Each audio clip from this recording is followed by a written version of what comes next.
when we had our conference on the left's long march through the institutions, and you and I had spoken about it beforehand, and I would say, well, where did Black Lives Matter come from? Where did this come from? Where did that come from? And we all sort of orient ourselves to Marxism being a European thing, but you kept bringing up the point that all of this really is Maoist. Well, right? well, much of it is Maoist. You know, the deep state comes out of Moscow, and the cultural stuff mainly comes out of China. You know, the cultural, racial stuff is Maoist. They're using race. You know, Maoism is right into using race. And that's one of the race and culture, and that's a big thing they're doing here. And there's a lot of Gramsci thrown in there now too, but the Maoists love Gramsci. So they've really come together. And maybe I should define my terms a little, because a lot of people may not know what Maoism is. Yes. Or, you know, well, if you look at Marxism or the communist movement, as I prefer to say, it has a lot of variations. It has a lot of different strands, just like you would say Christianity has a lot of different strands. And if I want to, and not being at all disrespectful here, but I'll align some of those strands to well-known strands in Christianity. Now, if you look at Stalinism, Stalinism was top-down, consolidate your power, build socialism in one country, then send people out around the world to build it in other countries. Well, that's very much like the Catholic Church. You know, it's top down, very structured and very deliberate, but also evangelical. It works to spread its doctrines around the world. And that's what Stalinism does. The Trotskyists are more like this sort of breakaway, evangelical, holy roller type of Protestants. You know, they just want to spread the word. They just don't care about building structures. They just want to get out there on the streets and spread the word. And if we talk about socialism and the workers' revolution, the people will rise up and follow us. Now, Maoism came out of Stalinism, because Mao was a disciple of Stalin. But he had a situation in his country where he didn't have an industrial base. See, Stalin was all about, you know, you get the working class. You consolidate power over the working class and you use them to foment. And you build centers of power using various racial minorities, religious minorities, cultural minorities in the cities. Now, if you look at the nearest thing we've had to that in the 20th century in America, in the early part of the 20th century, the Communist Party tried to create a black republic in the southern states. Stalin came up with this idea. So that would have broken away of the United States, a black socialist republic in Florida, Tennessee, Louisiana, Georgia, the Black Belt. Well, when Mao, after the war, well, the Stalinists gave up on that idea here because it just wasn't going to fly. They couldn't get enough traction in the South. The South was too Christian. The blacks were too Christian. They couldn't get it going. And when the Alabama Communist Party started and tried to get the blacks on board, they would open their Communist Party meetings with prayer, you know, because they just knew that they were not going to make any headway as open atheists. But anyway, and so the communists switched tack and they worked among the northern industrial blacks. And instead of trying to have a revolution, they tried to get them sewed into the Democratic Party. They would infiltrate the Democratic Party and use the blacks as a means of getting their people voted in. You know, with a 90% black vote, you got the blacks on board, you were okay as a Democrat. So the new wave of Maoists that came into this country with the Weathermen, the SDS, they have now coalesced in an organization called Liberation Road, up until recently known as Freedom Road Socialist Organization.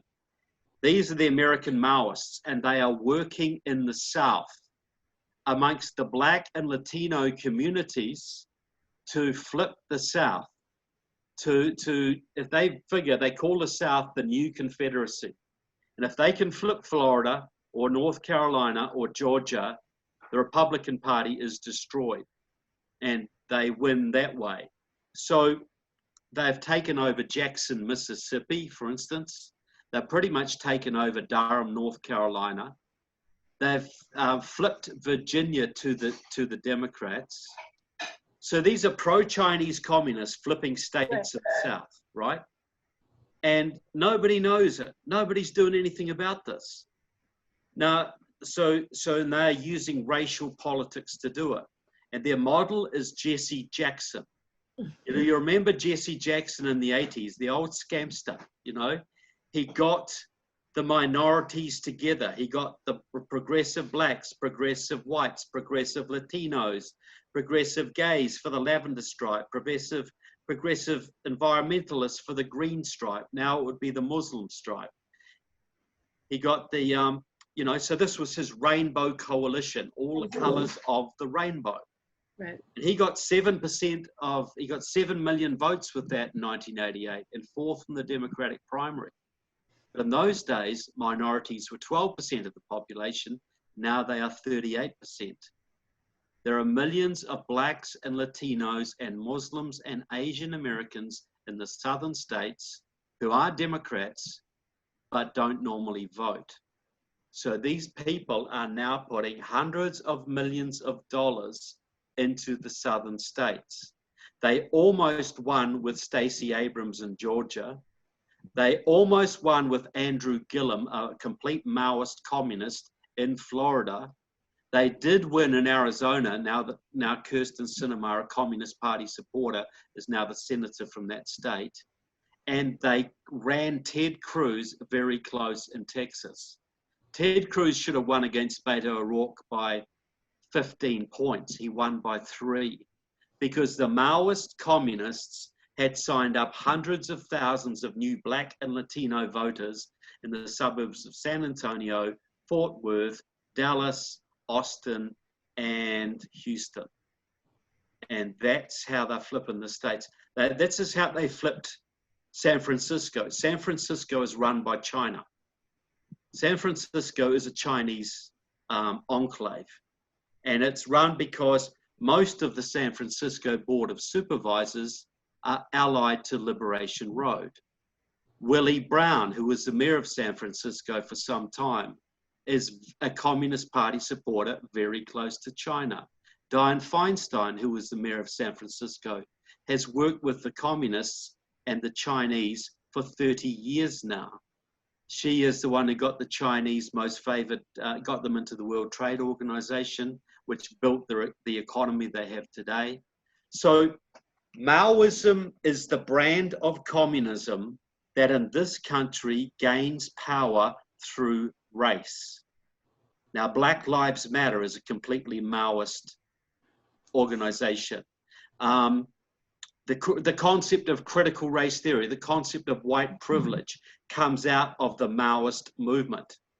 Hate speech legislation comes out of the Communist Workers' Party, which was a Maoist group. All of these cultural, anti-free speech, racially divisive matters are the purview of the Maoists. You know, it doesn't mean the other communist parties don't do a bit of it as well. They all overlap. But that's sort of that's their sort of area. And if you ever see an American flag being burned, that's the Revolutionary Communist Party. That is a Maoist group. So you can tell who the people are by what they do. And so you think about this. So you've got all these Maoist communist parties in America with huge power, not big numbers, but a lot of money, huge power. If you were the leader of China, would you want to get in a multi-billion-dollar trade war with America? Or would you want to get in a trillion-dollar shooting war? Or would you want to spend a few $1 million supporting the American communists to flip states in your country so Trump doesn't get elected. What would you do? Money well spent. It is, and it's nobody goes after it. Nobody calls them out.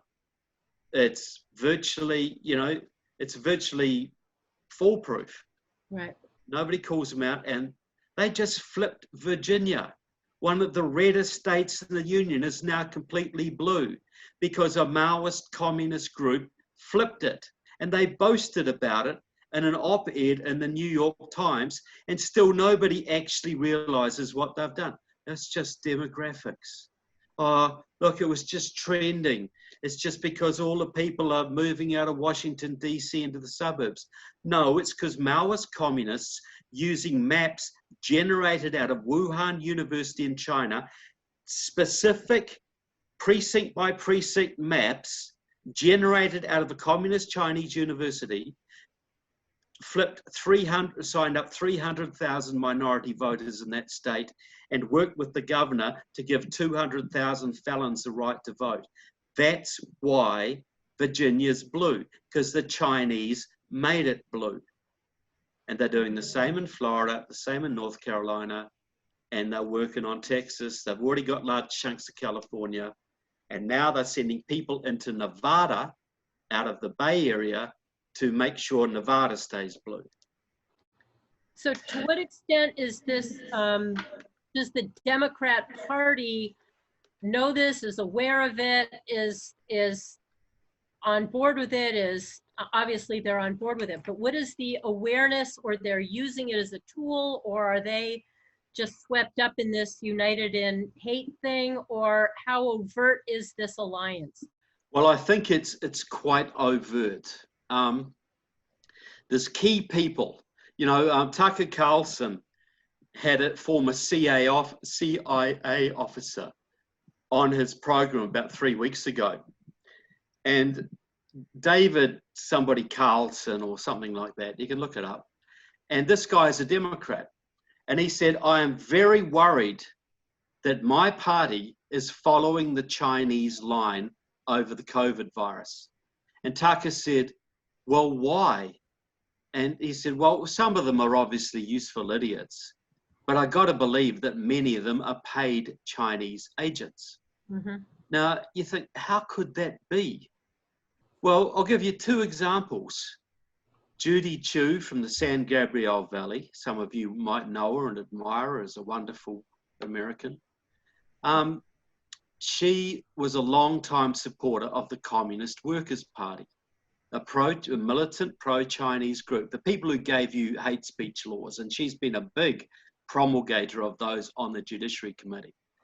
Now, she goes to China on a regular basis. The Chinese press describes her as China's best friend in your country. And whenever she uses her position on the Judiciary Committee, whenever the FBI has the temerity to arrest one of the more than 25,000 Chinese spies currently working in this country, she attacks the FBI. You are racist, she says. You're a racist organization. You're only persecuting these people because you hate Asians. And she has arranged for sensitivity training for these cruel FBI agents so they don't persecute these poor Chinese spies. Now, Dianne Feinstein, I've mentioned her. Now, it was revealed recently, 2 years ago, that she had a Chinese spy as her driver, right? And she said, well, he takes me around, places. He was not her driver. He was her office manager. I have seen Defense Department documents to her CC'd through him. He was an integral part of her operation for more than 20 years, and a Chinese spy. Now, but Dianne Feinstein, her husband has extensive business interests in China. She has worked as the mayor of San Francisco to bring Chinese business into the city, open up the city to Chinese airlines. She worked to get the most favored trading nation status, which is a bit like giving Nazi Germany most favored trading nation status in 1937. How would we think of a congressman who did that in 1937? But this is her. She is extensively involved in China. I don't understand why she needed a Chinese spy in her office. Mainly it was just for her days off. I don't know. You know, but pretty much she would give the Chinese everything they wanted. And she is the ranking Democrat on the House Intelligence Committee. So why is nothing happening about this? You've been saying this. We've heard, you know, about her chauffeur, who's her office manager. We saw when the virus came down. Well, I'll move on to that in a second. But why? Who would you expect to do something, and what's the rationale for not doing anything? Well, this is very deep. I'll give you. We'll talk about Judy Chu. Now, she's on the Judiciary Committee, right? She oversees the FBI and the CIA. Now, I claim there's about 100 members of the House and 25 members of the US Senate who couldn't pass a background check to drive a school bus, right? Okay, so the FBI, who haven't investigated congressmen since at least before World War II, finally grow up here and they say, we need to start investigating congressmen and senators. We know some are taking money from Iran. We know some of them are working for the Chinese. Some of them are working with the Venezuelans. Many of them are tied to the Communist Party, Communist Workers' Party, Democratic Socialists of America. We need to look into these people. It's affecting policy. That's why we have a nuclear deal with Iran. That's why we have Obamacare, right? So they go to the Judiciary Committee and say, Mr. Nadler, Mrs. Chu, Jerry Nadler used to be in Democratic Socialists of America, by the way. We understand some of your colleagues are working for foreign governments. They're not registered under the Foreign Agent Registration Act, neither are their contacts. We suspect what they're doing is highly illegal and it's influencing policy. We need to start investigating them. Is that all right, Mrs. Chu and Mr. Nadler? And by the way, you're both on the list. How's that going to go? Mm-hmm. You saw what they were like with Hillary Clinton. You think they were going to investigate the woman who would be the president of the United States? Right. See, these people, when you get to a certain level in the government, you're untouchable because no one dares to investigate you because you or your friends will destroy your job or the investigator's job, pension, or whatever. You know, the old saying, why doth treason never prosper? Because when treason prospers, none dare call it treason. When it's right at the top and it's endemic, they control all the bodies that should do the investigation. And if some brave soul is crazy enough to try it from lower down, how's that going to go? So you've got the media on their side. And also, since the days of McCarthy, you know, the Republicans and most of the media have been so terrified to call somebody out for treason or communism. You could have a hammer and sickle on your forehead, tattooed on your forehead. The New York Times would not call you a communist. You know, right. The LA Times would not, they'd say, well-known liberal, you know, with a hammer and sickle tattooed on his forehead. You know, so the penetration is so deep and the culture is so opposed to calling people out that nobody is willing to take the first step. And many of these congressmen are completely ignorant. These Republicans, they play golf with these guys, they have family picnics. They're not going to call the guy who's part of their golf foursome an agent of Iran. You know, that's sort of not the done thing. You're not going to get in the country club if you do that kind of stuff. Look what happened to McCarthy for completely accurate charges. You know, so that is the problem. And it's not just Democrats who were reluctant, right? No, look, it isn't. Look, I have seen many times. Look, the Republicans say, well, let's not be McCarthyist. You know, this going after Trump, that's McCarthyism. Well, as though that was something bad. And they hate the idea, oh, look, we don't want to be calling out people and holding them accountable because, and also there's so much blackmail inside the government. They all know each other's little scandals. So this has really got to come from outside of Congress. Now, look, I was on a call today with some very influential people in Washington, and they were talking about the deep state. And this was a guy was on there who was talking about his own experience. He was a top person in the Trump administration. He'd been basically, that a dossier was formed on him and he was persecuted out. And he said to me, he said as a throwaway thing, he said, Hillary and Obama were working with the Russians against us. And he said, they were actually working with the Russians. And I said, well, look, Diana West wrote a book, American Betrayal, who made a great case for the fact that what we call a deep state is headquartered in Moscow. And he said, well, I think she's on to something, but I'm a lawyer and I sort of need more evidence. So that's fair enough. But when I tried to raise the issue further, nobody wanted to discuss it. Because this is the big fat elephant in the room.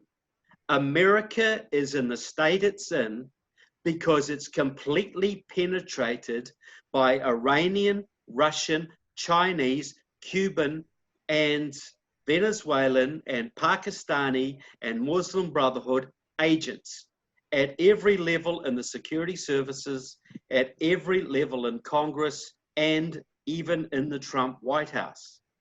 So, and they also think, well, if we start calling out those bad guys, where's this going to lead? You know, and this guy said, he said, we need to stop this problem, we need to get in there and take these, his words, bastards out. But nobody wanted to back him up. Because this was just, let's talk about culture. Let's talk about making a movie on this. Let's talk about this, which is all great stuff, and we all have to have it. But if you are, you know, if your town is, if Las Vegas is run by the mafia, you know, and you want to clean up Las Vegas, you know, you don't try and change the culture. You don't try and make a movie about it. You send in the FBI and arrest the guys. That's what you got to do. You know, you're never going to get rid of the mafia by writing letters to the newspaper or maybe holding a congressional hearing.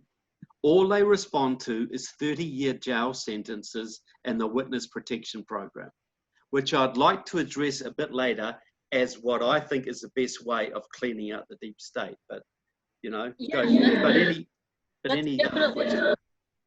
let's get to that.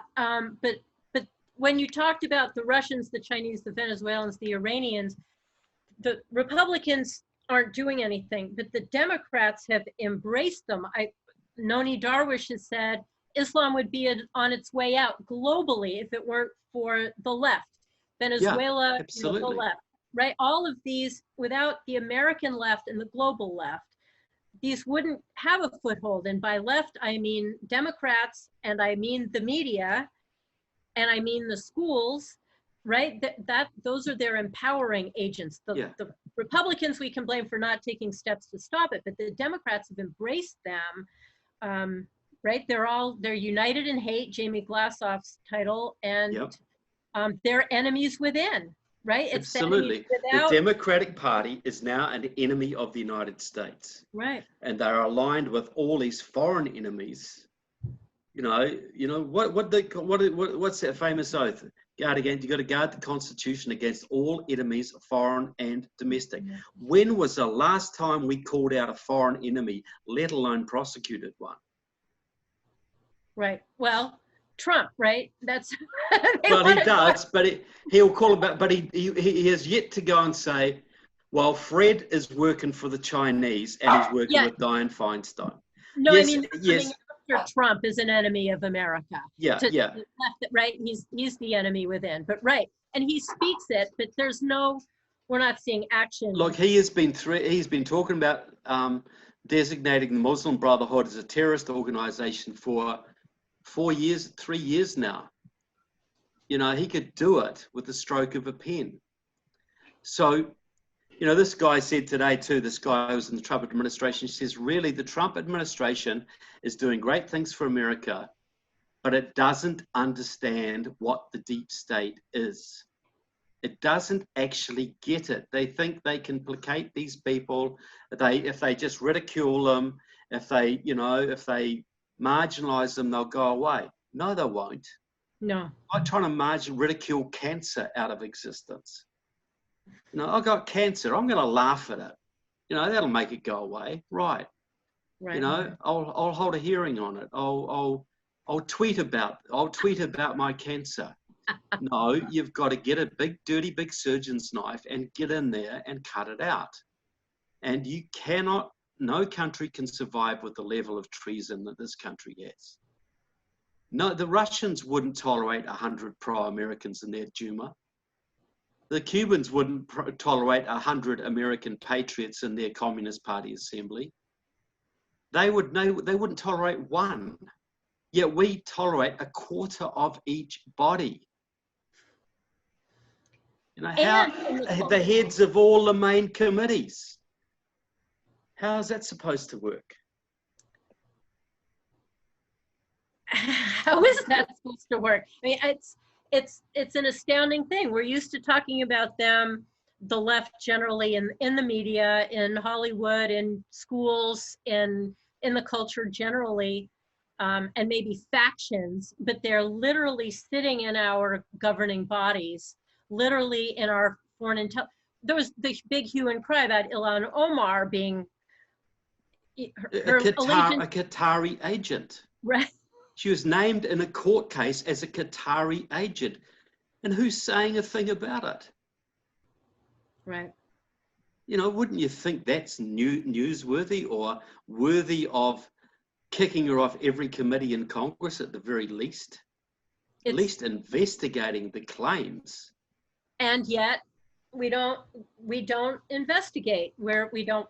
McCarthyism does cast a very painful shadow. It's taught to, if any school child walks away from school knowing anything, it's that McCarthy was evil, right? Yeah, I mean, that's absolutely the lesson. Which is why I got my photograph taken at his grave. You know, but look, the House Un-American Activities Committee was started by the Democrats. They started it before World War II to go after the Klan, the Communists, and the Nazis. And they got rid of they went hard after the German-American Bund, you know, the Nazis. They went after the Communists to a degree, and they nailed the Klan. All good stuff. Mm-hmm. After World War II, it really became, you still had, right up into the 60s, right up into the early 70s, you still had patriotic Democrats. And they were leaders of it. You know, one of the top anti-communists was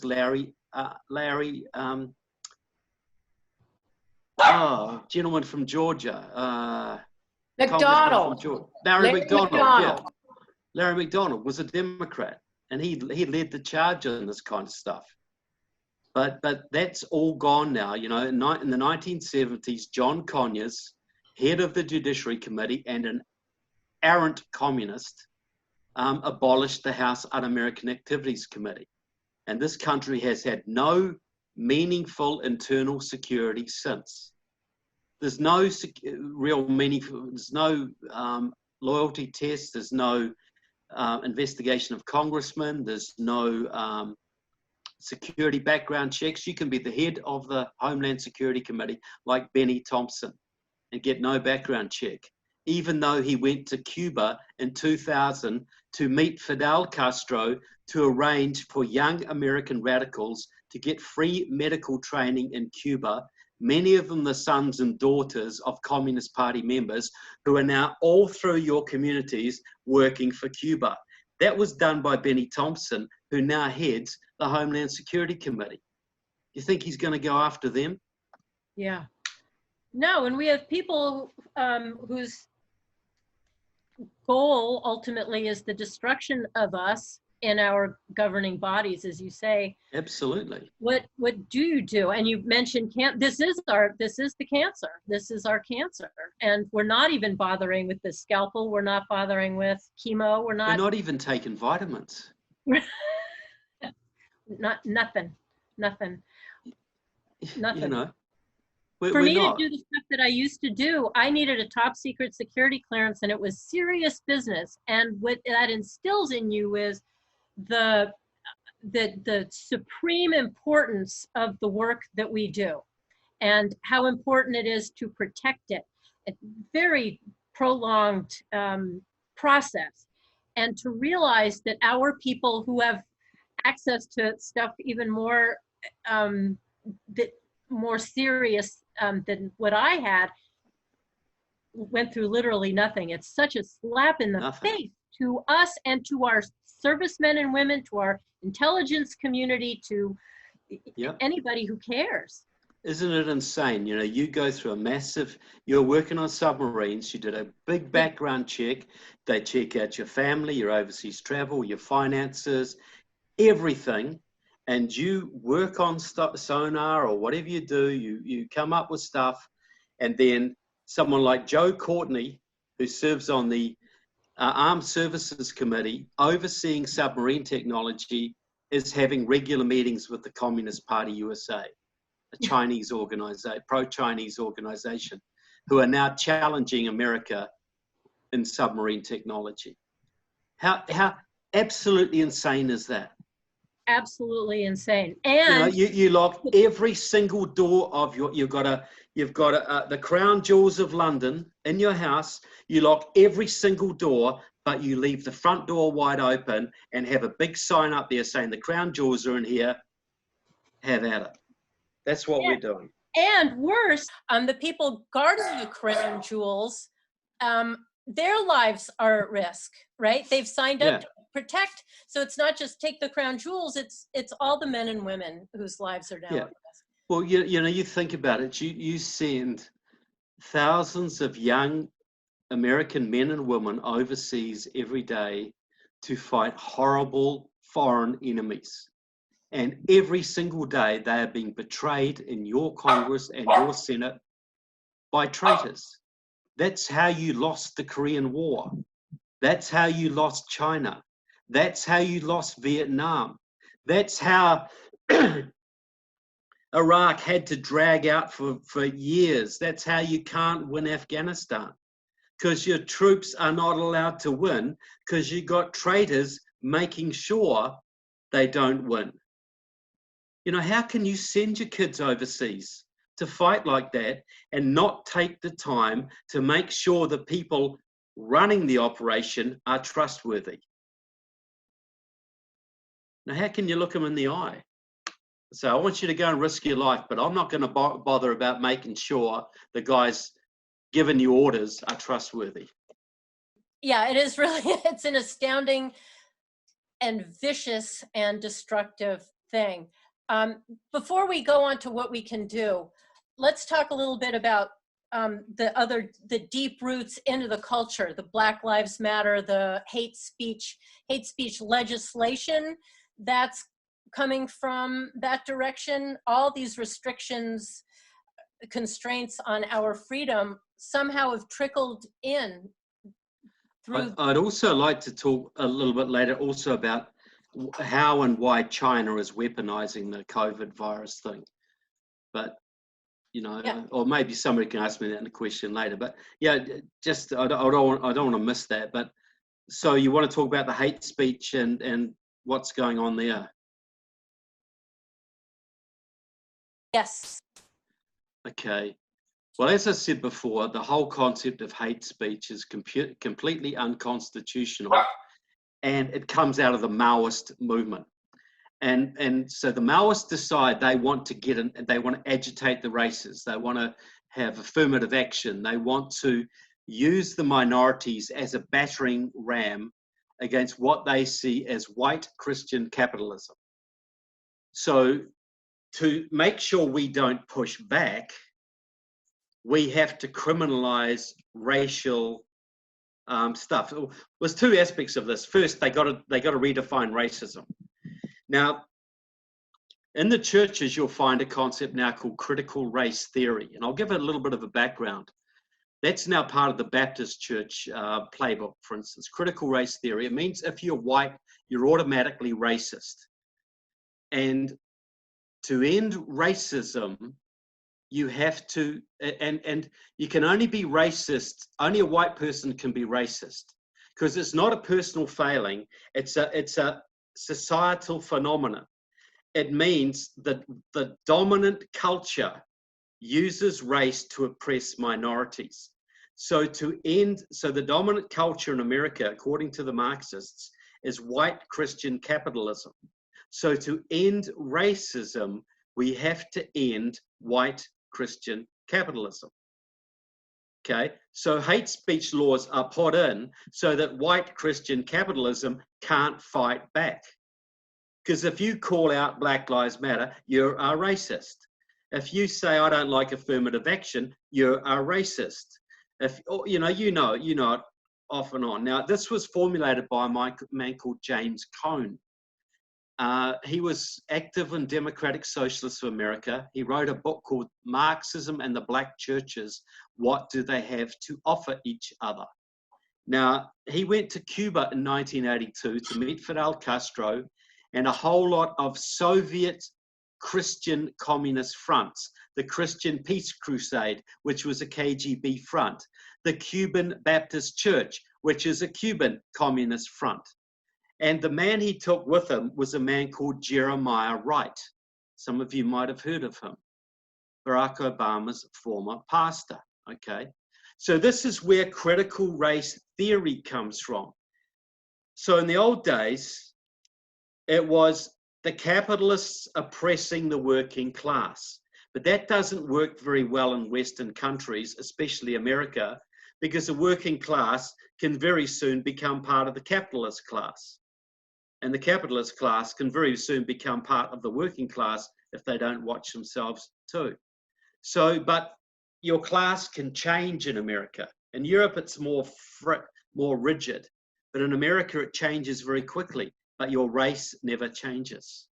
So what's better to start revolution by using racism, races, get the minorities together to gang up on the white capitalism, white Christian capitalism, get them to downgrade Christianity, get them to destroy capitalism where they can, to vote Democrat, to move the country left. So this is what critical race theory is. It's just an updated form of Marxist-Leninist communist revolution. But it's all over. It's in churches everywhere. And it's the underpinning of hate speech. Because hate speech doesn't apply to black people calling a white person honky. It just applies to the majority culture oppressing Muslims, oppressing Asians, homosexuals, Native Americans, whatever. You know, homosexuals can call us breeders, but that's all right, but we can't call them whatever. Not that I particularly want to, but the point is, this is a one-way street. So critical race theory is the modern form of Marxist societal control, and hate speech legislation is the enforcement mechanism. It's a way of shutting down opposition to the revolution. Now, hate speech legislation has been passed, I think, in 45 states, often by Republicans, because they get guilted out to say, oh, look how anti-racist I am. I'm just so anti-racist. You know, I'm going to show you, you know, I've got a Latino pool boy and, you know, some of my best friends are black, and I'm going to pass anti-hate speech legislation in this state to prove, you know, to virtue signal just how wonderful I am. And none of them understand this is Marxism. None of them understand this is to further the revolution. But this will become completely federal under the next Democratic administration, right, if we have one. Completely federalized. And any church that stands against gay marriage, for instance, if that's in their thing, if I'm not even, if they don't like gay marriage, they will be charged with hate speech. Anybody business who doesn't employ 25% blacks, 19% Asians, 4% homosexual, 1%, transgender, paraplegics, whatever. All of that will be lawsuit, lawsuit, lawsuit until capitalism, free enterprise is shut down in this country. There is no appeasing this. Right. There is no, let's give them a bit and I'll stop there. This is going all the way to the revolution. And hate speech is one of the main weapons. First, sticks and stones, people. How many, I know people who have stopped funding organizations because somebody called them an Islamophobe. Businesses will fire people because somebody liked Karen Siegerman's, praise of Western civilization at a meeting. We all know that the state that's out there, and this is a communist takeover. And yes, we have a government that's friendly to us right now, but it isn't really dealing with the major weapons being used against us. Because I don't think it understands we're fully in a revolution, and I don't think it understands how this revolution actually works or the scope of it. So we're pretty much defenseless.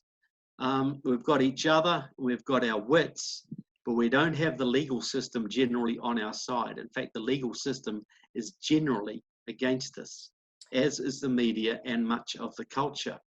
So, yeah, hate speech is a weapon. Very simple. It's a communist weapon. So, okay, it's all grim, but if we were to fight back against these really pernicious methods, what would we actually do?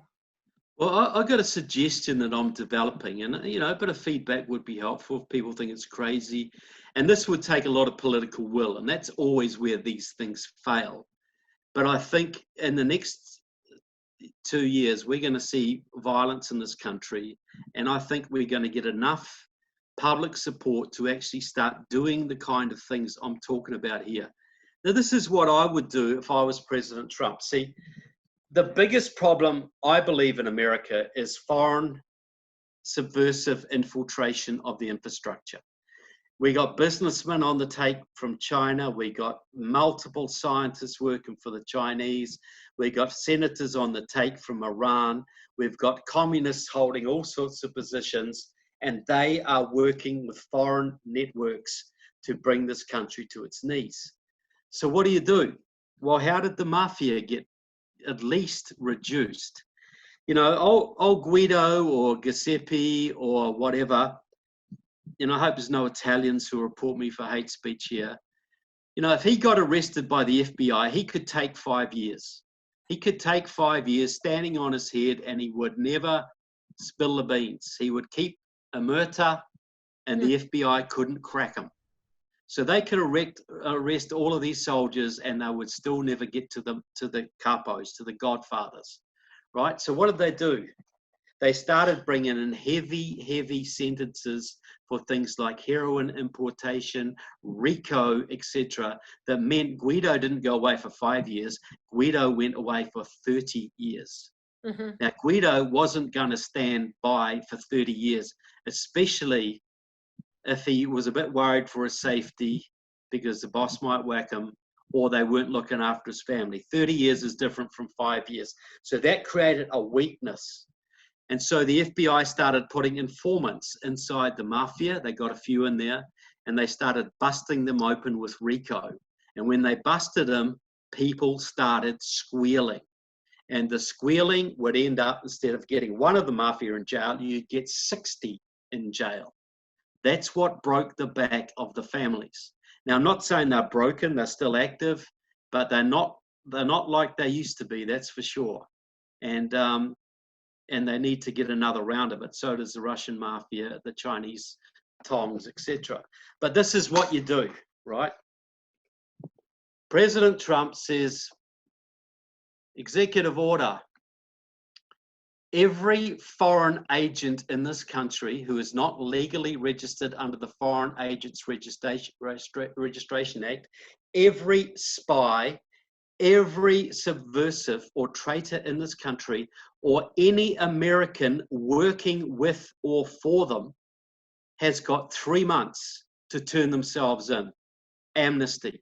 If you turn yourself in within 3 months and you turn all of your networks over, we will give you witness protection, or we will allow you to retire gracefully without prosecution.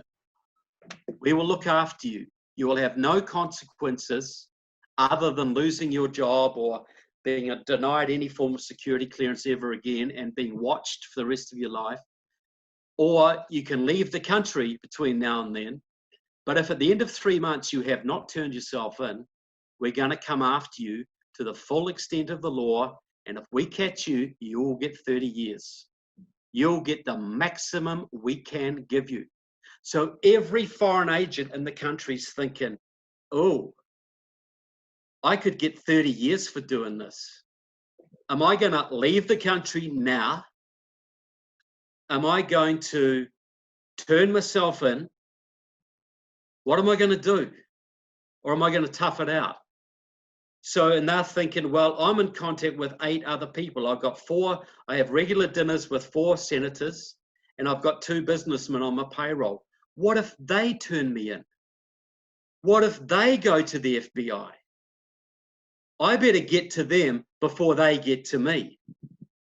So this would throw the foreign networks in this country into complete turmoil, because you don't know who's turned and who hasn't.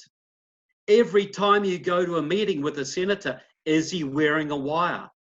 Every time you pay $50,000 to a businessman for a new patent on a new radar system, is he wearing a wire? Is he working for the FBI or some other agency? I think we'd have to get a new agency to handle this. Yes. Every foreign agent would be freaking out. And Moscow would freak out, and China would freak out, and Tehran would freak out, because they would not know who's turned and who hasn't, and what information they're getting is reliable and what isn't. And if they try and recruit someone else, are they going to get burned? And are there people going to go to jail for 15 years? You know, who wants to get posted to America if you know that the penalty for getting caught is not diplomatic immunity anymore? It's 25 years in Sing Sing. Right. You know, how that would absolutely decimate the foreign networks in your country. Your country would be a different place in a year, folks. But you have to have the political will to go through it, because this would go anywhere, and this would lead into the GOP, this would lead into the churches, this would lead into media, this would lead into state government, this would lead into business. But you have to be prepared to follow where it goes. Now, can anybody see any flaws in that plan? Who would take it on? Well, that's the big is, and who would take it on? Well, I think in the next year, we're going to be in a near war situation with China. Yeah, that was another question. Yeah. I think we're going to be close to it. Now, we might not do that now in peacetime, but we will do things in wartime or approaching wartime that are very, very different. Now, we've already seen the Trump administration has gone after more Chinese agents than Obama went through in his whole term of office. They've already arrested a whole bunch. This is the low-hanging fruit. Well, we need to get it out there that treason is the problem, and here's a way of handling it humanely. You know, nothing's more humane than just saying, come on, cough up, tell us the story, and you can go live the rest of your life in Boise, right? Well, that's not death penalty, that's not 30 years jail, but the ones who tough it out, the ones who won't cough up, they've been given fair warning, and nobody's going to have a lot of sympathy for them if they were given warning and didn't do anything and then got caught, well, the public would be very happy with them getting 30 years, I think. I don't think anybody would complain. You know, yes, there's going to be howls from the left. Of course there will be. But it doesn't matter. There's howls from the left no matter what we do. Let's just actually do something. This guy on the call said today, we are not going to win this unless we go after the bastards. That was his words. And everybody else was talking around the issue. You know, that's the central issue here. Are we willing to go after the bastards, or are we going to let the bastards take us down? It's real simple. Are you getting traction in your conversations with people? Are you having conversations that should be had in this direction? I've only really started looking at this in the last couple of weeks. So I'm going to write an article about it this week, and I'm going to put it out there and I'm going to start focusing a lot more on treason, because that's really our problem. You know, I like the cultural stuff. I like writing about cultural stuff and spiritual stuff and whatever, but treason is our big problem. And it's the big elephant in the room, and it needs to be dealt with. Your book and your movie, Enemies Within, that's treason, right? Absolutely. I mean, this is well, 2 million people have seen that on Amazon Prime. So yes, there are people out there who I think would be quite happy to see people going after the bad guys. Very happy. So let's. You ask any taxi driver, what do you think should happen to the deep state? Yeah. They all know. They know. People who pay attention know. Let's talk about the virus and the extent to which it's revealed what it's revealed, and it's gotten people awake. But you and I have also talked about some of the consequences as far as national security goes, which have some silver linings. Well, yeah, there's going to be some good stuff come out of this. Look, if this is going to be something that if it doesn't kill us, it's going to make us stronger. But we've got to make sure it doesn't kill us. And what I mean by that is not the disease, the aftermath of the disease. Now, in April the 2nd, I think it was, the Chinese Communist Party put out a letter signed by 230 world communist parties, including Communist Party USA, which is way, way more stronger than most people realize, believe me. But anyway, the letter had 4 main points. And see, this is how they communicate the line. This is what you got to talk about, people. This is the command from the Communist Party of China, International Republic. This is the messaging. And the first thing was, it's not China's fault. If anybody says it's China's fault, they're a racist. Okay? Has anybody seen that message anywhere at all? Okay. That's from Beijing. Second message, China is leading the world in solving this problem. We should all be grateful to China. They've given New York ventilators. What wonderful people. Has anybody heard that one out there? Okay. Third message, socialized healthcare is the only way to go, you know. The only reason China could handle this is because we have a good top-down socialized healthcare system. Look at the mess America's making of it with their horrible healthcare system. Anybody heard anything along those lines?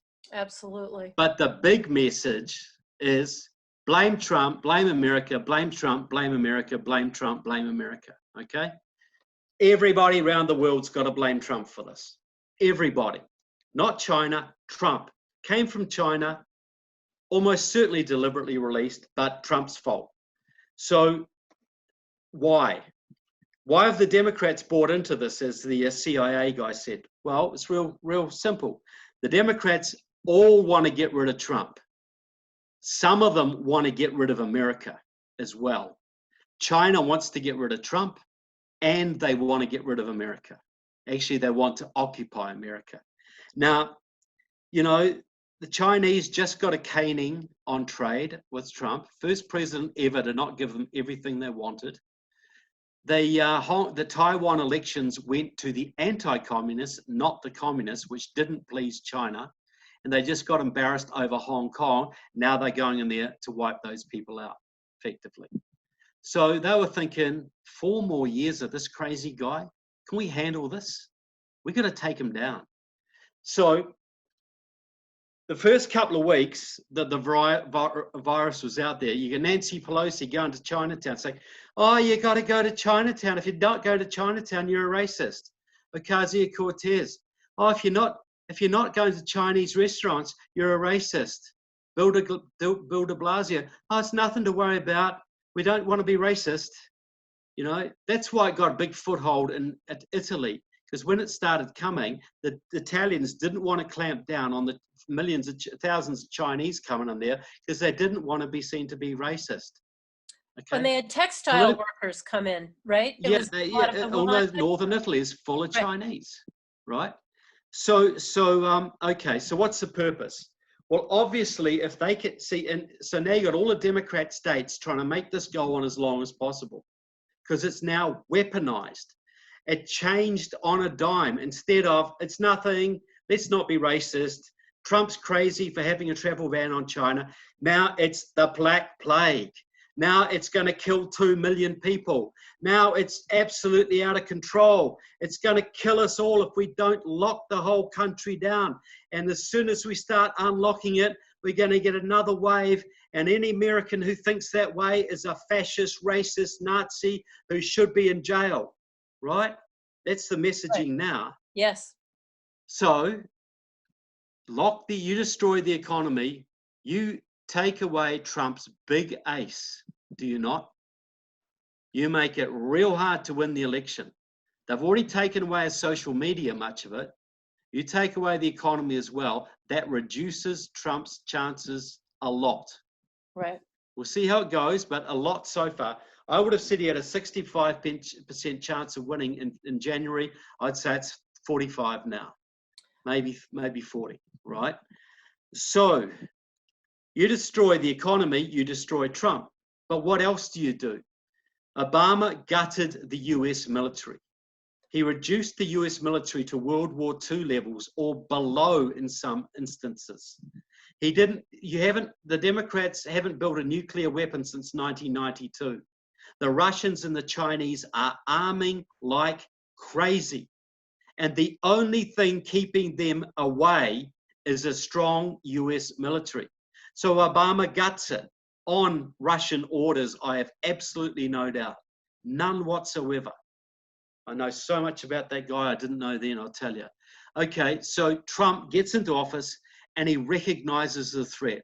We are not far away from World War III and a war we will lose. Or even worse, just being blackmailed into surrender. It's even worse. So he started to build up the military, but he can only do that on the strength of a strong economy, on the back of a strong economy. How's he going to rebuild the US military with 30% unemployment and a $4 trillion deficit or whatever it comes out to? How does that happen? The Democrats, a week ago, 30 of them, every one of them Marxist, including Barbara Lee, wrote a letter to the House Armed Services Committee demanding military cuts in the next budget round. This is their new thing. This is what they're going to do. The coronavirus, if it destroys us, will not be the disease. This is a military economic operation against the US military. That's what it is. Its goal is to destroy the US military so that Russia and China can run the planet. Simple as that. Anybody think I might be being a little bit hyperbolic here? Just getting a little bit out of control. You had mentioned this when we spoke about 5 weeks ago, I think, that was exactly what was going to happen. You destroyed the economy. So you've laid low America on the one hand, and not on the other hand, but a different hand, undermined the will to have a military and the wherewithal to have a military. Boom. So you called this exactly. Yeah. And somewhere in the chat, somebody had said, will it turn into a hot war? Will there be, actual fighting? And what you're talking about is them weakening us, strengthening themselves, what does happen next? Do they need a hot war, or are they in enough to, as you had already said, occupy without going hot, or what do you see? Well, they are certainly preparing for a hot war. Now, sure, if they can win without that, I'm sure they would, but they are getting ready for one, absolutely. You just read the troops figures, you know, they're massing on borders right now. They're massing outside Taiwan, you know, so they're getting ready for it. Now, the only thing that's going to stop that is a resolute America. You know, I think, you know, this is why I think Trump might do the idea I've suggested about getting rid of the Chinese agents, because they will be much more reluctant to go to war with us if we've cleaned all their agents out first. You know, I had a friend who studied in Moscow as a communist, and he said you couldn't believe the importance the Soviets placed on having people in position. They believe they won World War II because they had so many people inside the Nazi administration. They had the head of the Gestapo was a Soviet agent. The head of the Abwehr was a Soviet agent. So, but that helps you to win the war. If your enemies are penetrated by your agents, you can win any war. So if we can get rid of their agents first, they'll be much more reluctant to go to war. We're at a critical juncture. If we keep going down, we will either have war or surrender. If we start rebuilding real soon, we might be able to stave off the war and actually put it on them. The Chinese government will collapse at some point if we go hard on them. If we are aggressive with them, you know, why was there a rebellion in Tehran a few months ago? It failed, but there was a rebellion. You think that would have happened under Obama? It happened because it was under Trump and they thought they might get a bit of support because Trump was going hard on their oppressors. If we go hard on the oppressors of the Chinese people will eventually revolt. So will the Russians. But we have to stand against their oppressors. If we're friends with their oppressors, why would they revolt? They just follow orders then. Well, didn't they revolt under Obama, who had promised that he would support them, and then he pulled well, that's right, because them, right? of a promise. They didn't know Obama was a snake then. Right. So they learned not to, and now under Trump, they certainly know that they have an ally in the U.S. Yes, they do, and they tried it, you know, and it didn't work, and that's why the Ukrainians are standing firm, because they know they have an ally in Trump. They would have already probably given up now if Obama was still running things. You know, because Obama was on the side of the Russians, not theirs. See, this is it. You know, you imagine if we got rid of all the traitors, Trump makes Taiwan the 51st state of America. He says, "Screw you, Beijing," and stands against them and cuts them right back on trade. Does the same thing with Russia. Stands hardcore with Israel. Stands hardcore with Britain. Reaches out to France and our allies, Australia, New Zealand, forms an anti-communist or pro-freedom alliance, the bad guys would crumble because we're stronger than them. But we are so penetrated, our strength gives us little advantage. Do you think we have greater resolve now, though? I mean, to what extent is Trump aware of everything that you're telling us? I don't think he's aware really of the extent of the deep state and that it's foreign controlled. I think he'd probably be aware, he's very aware that China and Russia are military threats, that Islam is a military threat. That's why he's been very hard on Venezuela, which is a client state of both Russia and China and Tehran. And so, yes, I think he's standing up where he can. But he needs to win another election. Yeah. You know, he needs to have that mandate. He knows he can't risk war with Iran right now because that would probably cost him the election. And I just wouldn't be surprised if the Iranians started a war about September either, just to provoke, you know, to just start a war to impact the elections. So I think he's aware of a lot. I think there's some good people around him, but they need a base that's talking about these issues. You don't see a lot of talk about treason on Twitter. You don't see a lot of, you see a little bit, but I think Trump's going to run against China in this election, and I think that'll be very wise. And I think the American public is at a guts full of China and will back him very, very heavily when he does that. And I think that'll give us a lot of opportunity to keep talking about these issues. And every time they arrest another Chinese spy, we say, well, what about the ones in Congress? What about all the other 25,000 that we are told are working in this country? Keep bringing this up, pushing this forward. And once it becomes apparent to the people just how belligerent China's going to get, and I think they're going to get really belligerent, I think there'll be a lot more public willingness to go after the internal enemies. The Democrats, Trump's going to go hard on China, and the Democrats are going to be defending them. And the American public's not going to like that. How can we get this word out? As was just pointed out, the media obviously is all in for China, for Russia, for the Democrats. Yeah. How Epic Times, I know you're part of Epic Times. They're a insurgent Chinese group. Any suggestions about how we can raise awareness about exactly that? Well, I think your conference on China will be a great thing. And yeah. I think we need to live stream that all over the country. Yes. Or out of state, at least out of California or something like that. International. And I think we need to invite some Congress members to it. That's a great idea. Like Devin Nunes. Even if they don't go, they might send representatives. Yep. Frank Gaffney is doing a lot of work with his committee for the present danger China. Yes. We need to get active with that. We need to join up with that, attend their seminars. Those two things alone would be a good start. But we could maybe even hold a conference on treason at some point.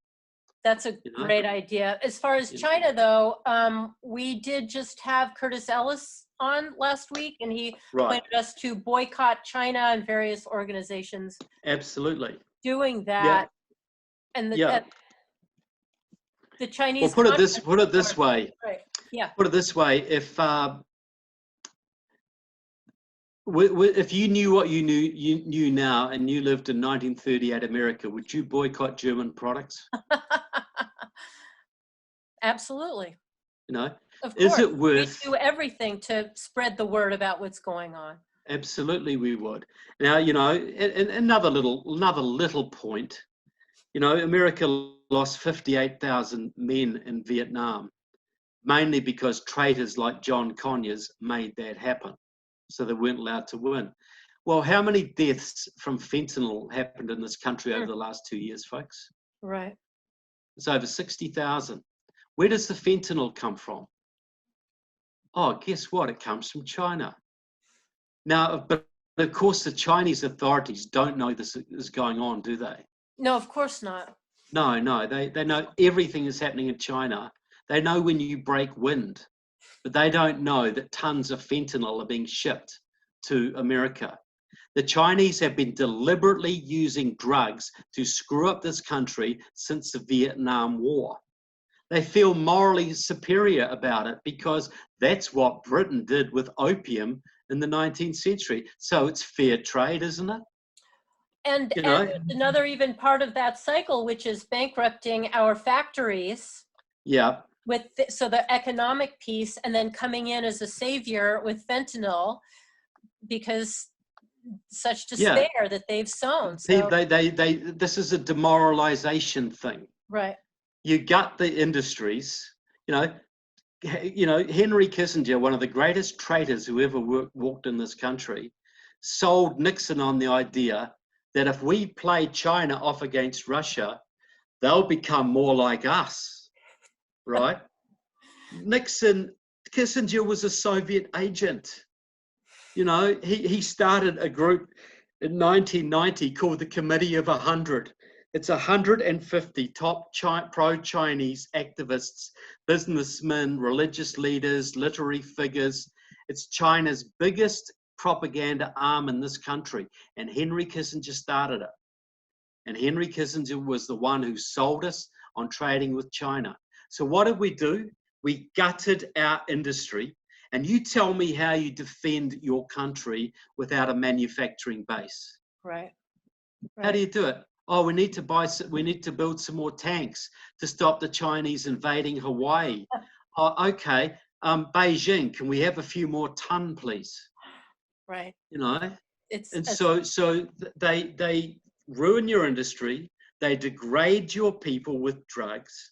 You know, soldiers who've been on fentanyl, on heroin for 6 years are not the kind of people you want storming the beaches at Normandy, are they? right. You know, Right. they're not reliable soldiers. We get thousands of young men wouldn't even be fit for military service now because of this stuff. You know, so it has also, they make lots of money out of it. So we go into Walmart and we buy a cheap toaster and we think that's a great deal with all our cousins unemployed in the Midwest and our nephews on fentanyl. Right. And then we build up a Chinese military machine that we have to spend billions of dollars defending ourselves from. 30 years ago, China just had a few junks and a few patrol boats.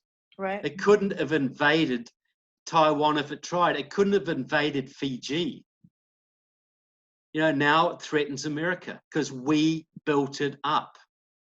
Yes, and Brilliant not only move. did we do it, but we did it with pride. And Yeah. aren't we the most wonderful people? Right. This Look at was the the best thing to exports. do. Wow. Look Right. at the factories we're building in China. And we're bringing them. Look at the gas works we're building in Germany. We are selling more gas to Germany than any other nation ever has. This is employing thousands of Americans, you know, and Oh, we're all the scrap metal we're sending to Japan. You know, all the scrap we don't use, we're sending it to Japan, and they're building, you know, knives and forks and cutlery. They're sending it back to us. Oh, yeah, they do send bombs and bullets and stuff as well, but we won't talk about that. We have done this before. right. And and I have a friend who works in satellites, who's so thrilled. He's helping the Chinese get satellite television. Right? What kind of a moron are you that you think Yeah. helping China build rockets and satellites is all about getting better television?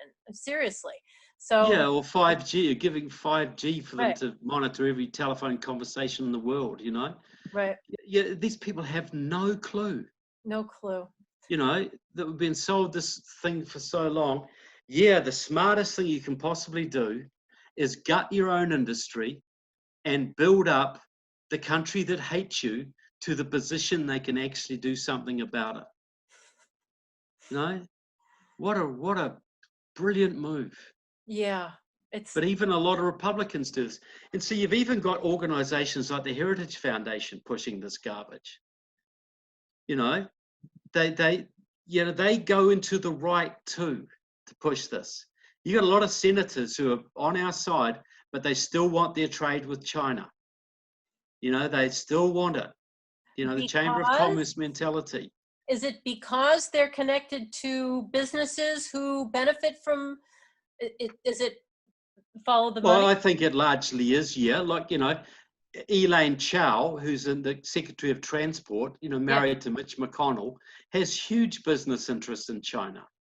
Absolutely huge. She shouldn't be able to have a security clearance Right. at all. Another way, like Elaine Chao, when she was on the board of the Heritage Foundation, my good friend Rick Fisher, probably the world expert on the Chinese military and their expansion, was writing articles out of the Heritage Foundation exposing the Chinese military buildup in the 90s. She got him fired. Wow. It's pernicious. It's deep. It's It is absolutely, but it could be so easily solved with a little bit of political will.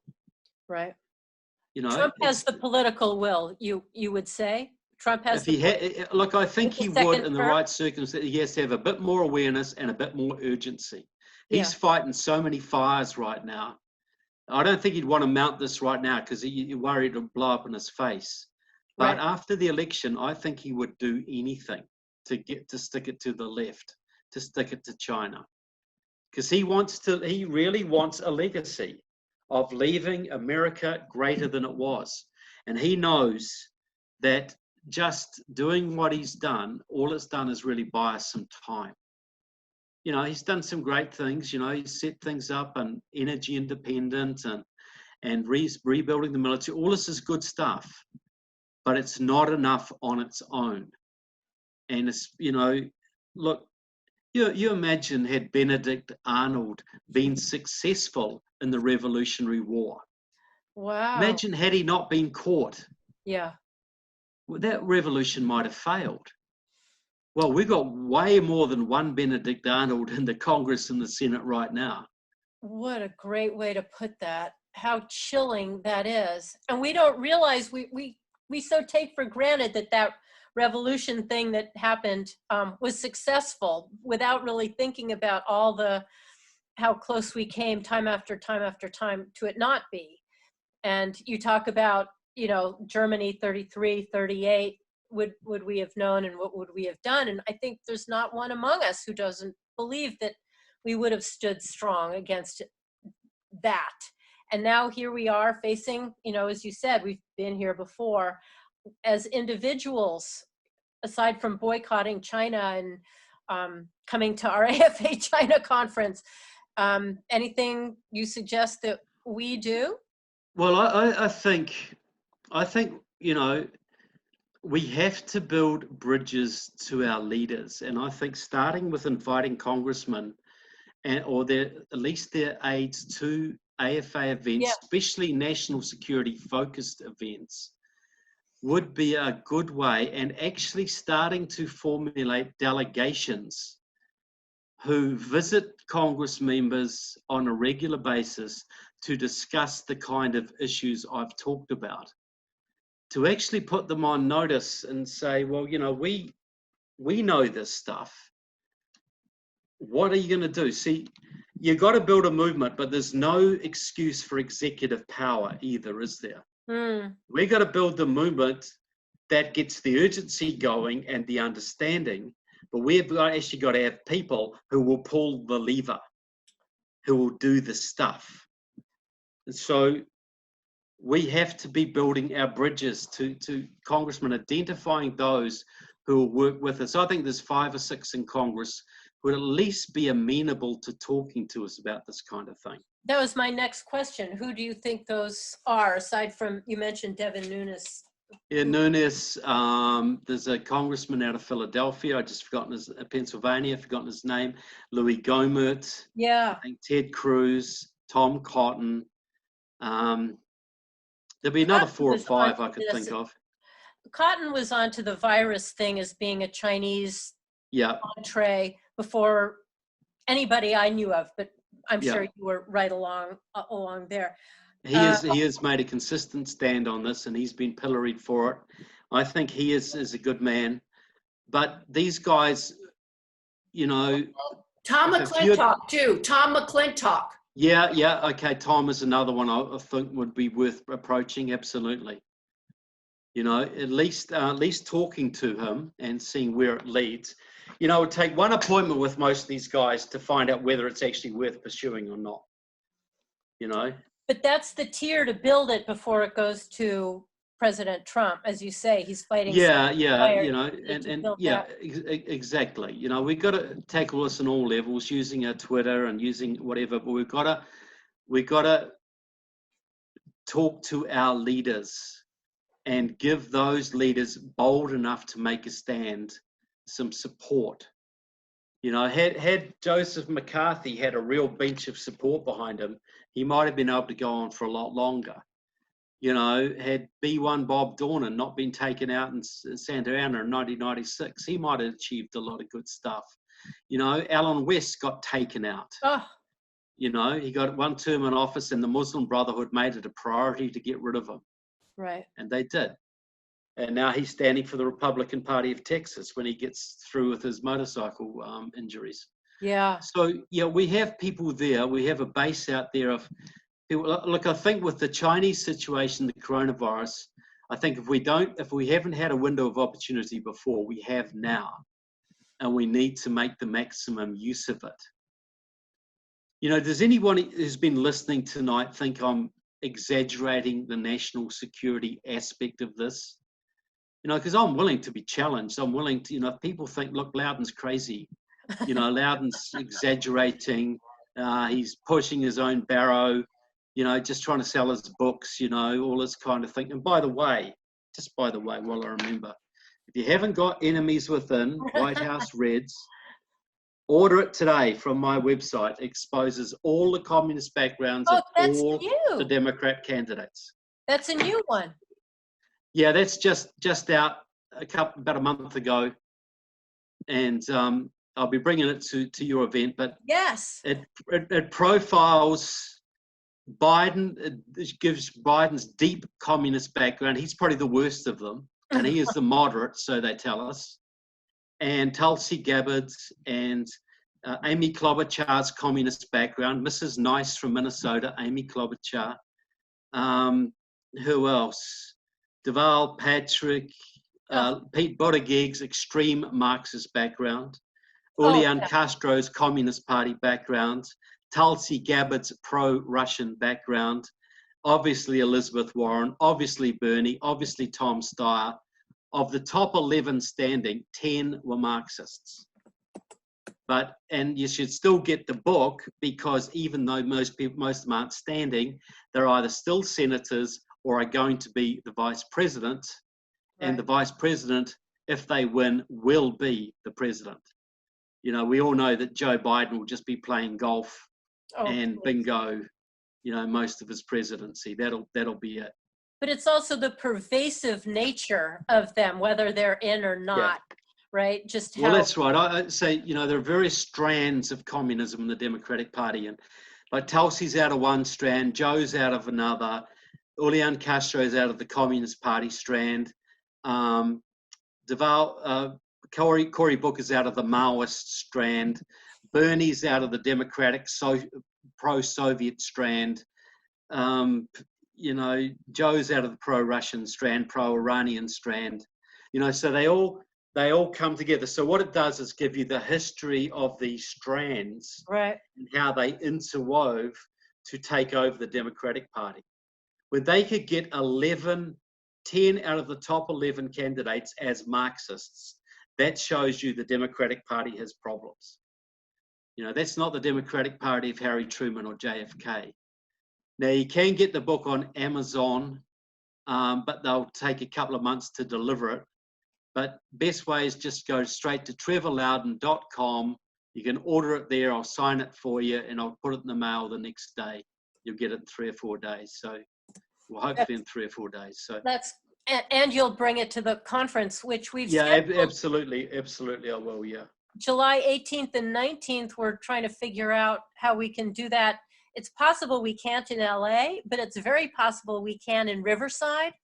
So, right. So at a certain point, you just have to decide LA is, we just don't know when we can predict anything here, but Riverside is opening up. So I still like July 18 and 19, but we'll talk about that. Well, there's plenty of great facilities out in Riverside. As John Hancock will tell you, the Unite IE out there has got access to some pretty big theatres and venues out in that region. So, right. And it's a nice place out there. And I remember a very nice night that I spent out. Me and Victoria spent out with you there, Karen, out in the Inbound Empire. Yes. You were pretty drunk. You were pretty drunk though. Oh, that was me, was it? yeah. That was a great night. Mission Inn would be a nice. Yeah. That was it. That was it. That was a heck of a night. Wasn't me though.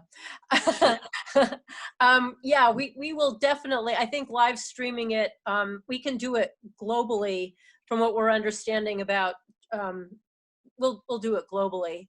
And I was talking to somebody earlier today about bringing it also to the East Coast, doing part 2 outside of Washington, Maybe Texas, maybe Texas.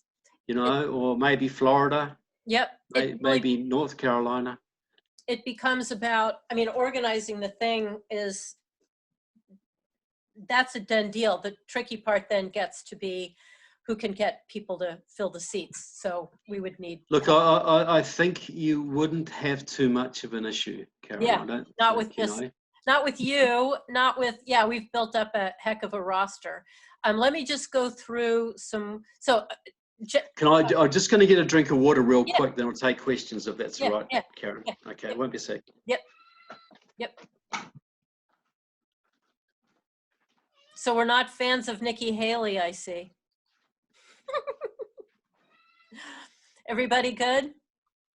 Let me. Yes, thank you. There you are. Oh, There you are. I missed the Nikki Haley thing. What was that all about? Nikki Haley is not, she's a little more squishy than one thinks. Except I keep going back to the fact that when Tillerson and Kelly, I believe, approached her about, you know, turning on Trump, she said no.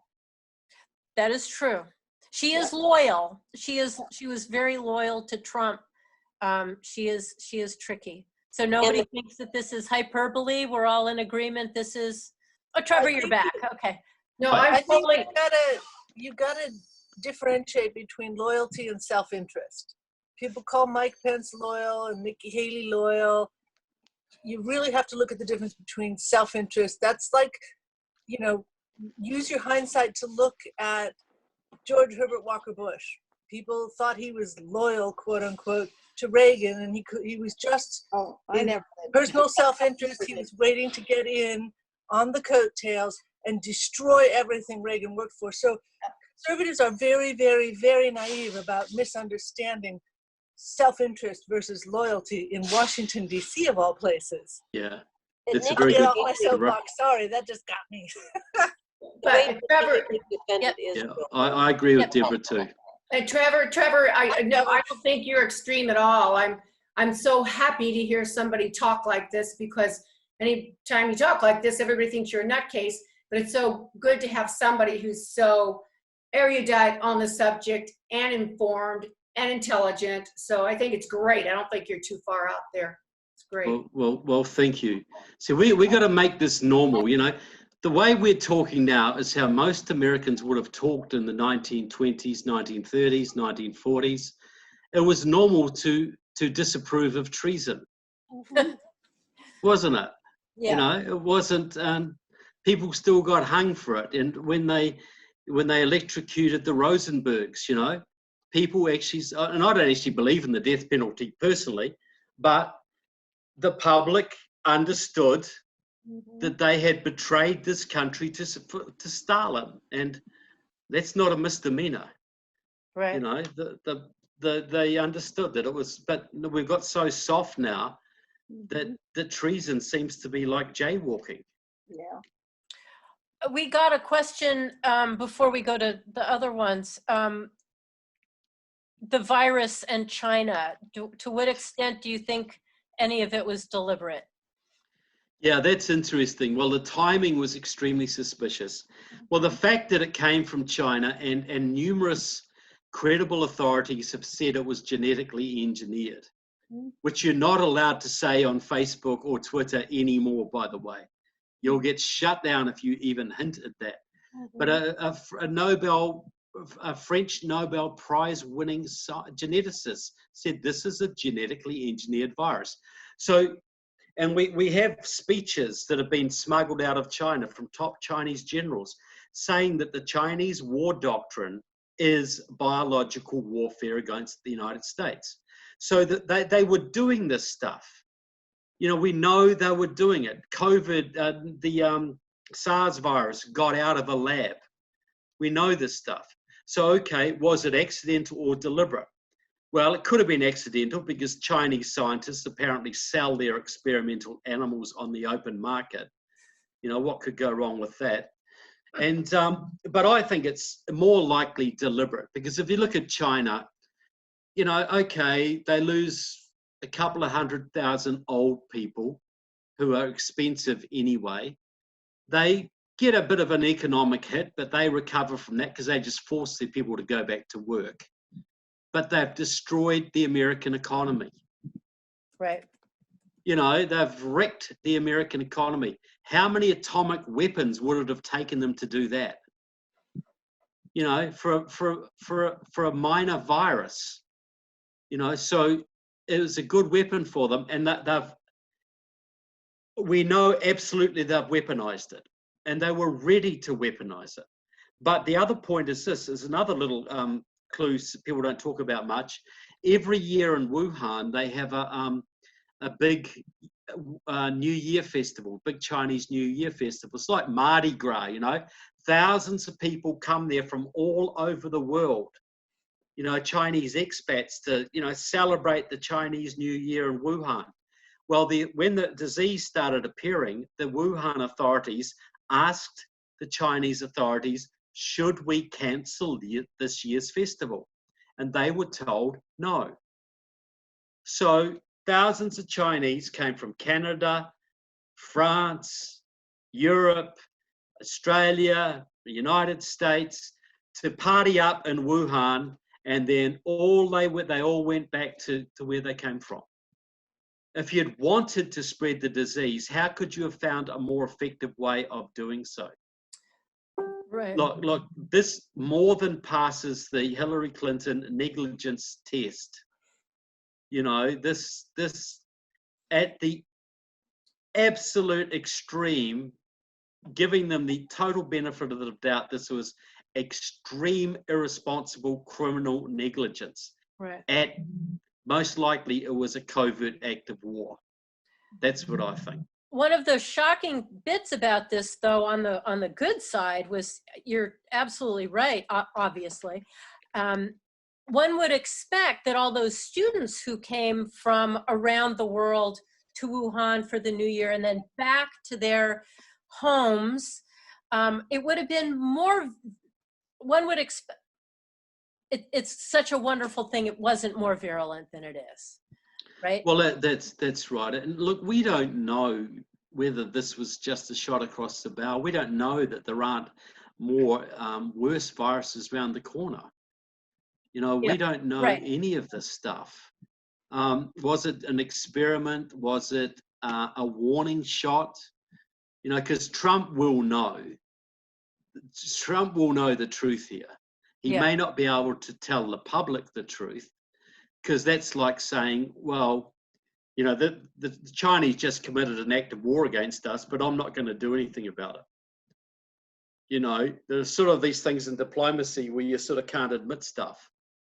Absolutely. But he will be known. He'll be preparing his response right now. And all indications are it's going to be a tough one.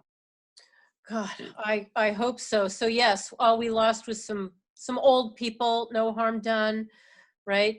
But, and it's look, if China can abort millions of young baby girls with no apparent concern, a few 100,000 old people that are expensive and are contributing nothing, you know, do you think they'd have a problem with that? And it sort of gives them a deniability, right? You know, like, well, it can't have been done deliberately because look, it hit them first. Well, yeah, it hit them, but they can cope with it because they're a totalitarian society, and they just make people go to work, and they can also use it to disappear people they don't like, and maybe they let it loose on the Uyghurs or something, you know, maybe they experiment with them. And something like 21 million Chinese, I could have that off by an order of magnitude, but I don't think so, went disappearing, according to Jennifer Zhang, right? Look, it's a great time to get rid of your enemies in preparation for war. Yeah. It's a great cover. Just, you know, I had a friend who helped a friend adopt a baby in China a few years ago. And she said every orphanage has a death room. It's a baby that might be born with a cleft palate, or maybe a slight deformity, or intellectually handicapped. They don't kill it. They just put it in a room to die. So it's any society that can do that. is perfectly capable of killing a few thousand of its own people to prepare the country for war. And as It's you had not pointed not a out, stretch at all. and as you had pointed out, aborting the baby girls, but we know it went, if you couldn't get an abortion, you would take your baby girl out to the hills. If you didn't have a room, you had some nearby, right, and leave it. So it, as we see time and again, these totalitarian regimes, no regard for life. A communist society has no regard for the individual whatsoever. You're only worth what you're worth to the collective and really to the leadership. And just another little point, because of the one-child policy, which is now being slightly relaxed, they got 30 million surplus young men. Right. Now, you imagine America with 30 million young men who would never marry. What a social nightmare that would be. Well, they have that too. Now, so what are they going to do with it? Well, a war would be a pretty good way of sorting that out, wouldn't it? Win-win all around. You take down America, and you settle America with Chinese people, and it might cost you 30 million young men to do it, but great. We sort out the ratios. It's all good now. That's how they think. Right. This is all for the greater good of the mighty Han Chinese communist master race. So is that what they don't just want to, they want to conquer us, but they want to absorb us, they want to occupy us, they want to replace us. Replace us. They do not want us here, except for temporary slaves, maybe. Look, see, I've read stuff, it's more horrific than you can imagine. I've read stuff on this. They want to replace the American population. And they have some regrets about that because America has been good to China. America helped them with the Japanese in World War II. And it's sad that they will have to be eliminated, but this is us or it's them. And that's how they look at it. But when we first met, it was regarding Islam and the West, right? So you've got Islam coming in, replacement, right? They're coming in, they're doing cultural jihad, civilization jihad coming in, replacing, taking over with, everything that they're doing. But now we also have China. How do you see, how do these fit or don't fit? Well, here's a real simple question. How many nukes do the jihadis have? Okay. Not many, none that I know of. How many nukes do Russia and China have between them? Yeah, a whole lot. So who do you think is going to win that battle? Okay, so they're separate battles. They're not aligned in any way. Well, no, the jihadis are used by the Russians and Chinese. They're a battering ram. Just like the Black Panthers were a battering ram, just like the FOL, the AFL-CIO is a battering ram. It doesn't mean all the people in it understand they're a battering ram, but they are weaponized against us. And sure, they may even be given some territory. They may be given, I don't know, they might be given Alabama or something. But, they are really just tools in this. Are they the smallpox blankets? I don't know, kind of. Yeah, well, they may well be. Look, you imagine if it came to a showdown between Russia and Islam, Russia would just nuke Mecca and Jeddah, blow them off the face of the earth, and that would be pretty much the end of Islam, But the Russians and the Chinese have been inside Islam for decades now. And that doesn't mean Islam isn't a threat independently. Yes, it is. But just like, it's easy, you can't, it's pretty hard to get a person to commit suicide, terrorist suicide for Putin or Xi, but it's pretty easy to do it for Allah. Mm-hmm. So, you train these people up, you radicalize these people and you turn them on us.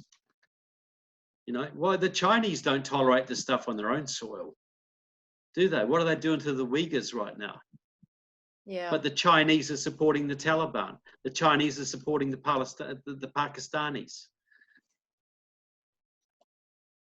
Red Green Alliance. Exactly. And the only question is the red side dominant or the green side dominant? And people say, well, the green side's had 1,300 years and they're all over the world. And I say, well, yeah, and the red side's got 6,000 nukes. Who's going to come out ahead? And either way, it's on our turf, Yeah. and it's against It's sort of us. academic, isn't it? Yeah. You know? It's sort of, who killed you, a Muslim or a commie? Well, you're dead. So we're fighting a multi-front battle, and they're allied to some extent, and we can't ignore the one front for the other. Yeah.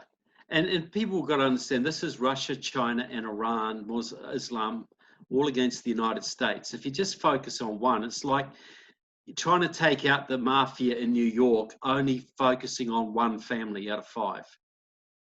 Yeah. You know, you got to hit them all. And the good news is we're still stronger than they are in many ways, and they don't dare to take us down. And if we stand against them, they will fall apart. We just got to have the courage to stand against them before it's too late. So heritage is not particularly helpful with this. There's well, in foreign policy, no. Right. Like they're great on economics and things like that, you know, and they do a lot of good stuff. But on foreign policy, no. Right. So who? There's Frank's group, right? The Committee for a Present Danger, China. There's us. There are a few anti-China organizations, but who's really on the forefront of is there anyone who you can look to? Well, just a few people like Tom Cotton, a few people in Congress. No, there's, like a lot of grassroots groups, a lot of the Tea Party groups would be very, very willing to take on China or support stands against China. Look, if you fly the flag, I think a lot of people will support you. A lot of union guys will support you. They've seen their jobs being ripped away. Yeah. You know, so I think a general anti-China campaign will get a lot of traction, and people are probably too not willing to make it an anti-China, anti-Russia, anti-Iran campaign because it's just too overwhelming. But China is a target now, and I think it's a target that most Americans understand that it is a threat. They threaten us enough. You know, they're belligerent enough to make the case very easy to sell. Right. And I think they will take over Hong Kong, and I think they'll start threatening Taiwan and getting more and more belligerent with us. And so I think we must be prepared to stand very strong and call out the elements in this country who are standing with them. There's some names in the chat: Jimmy Lay, Arthur Walden, Dean Chang. Any of those?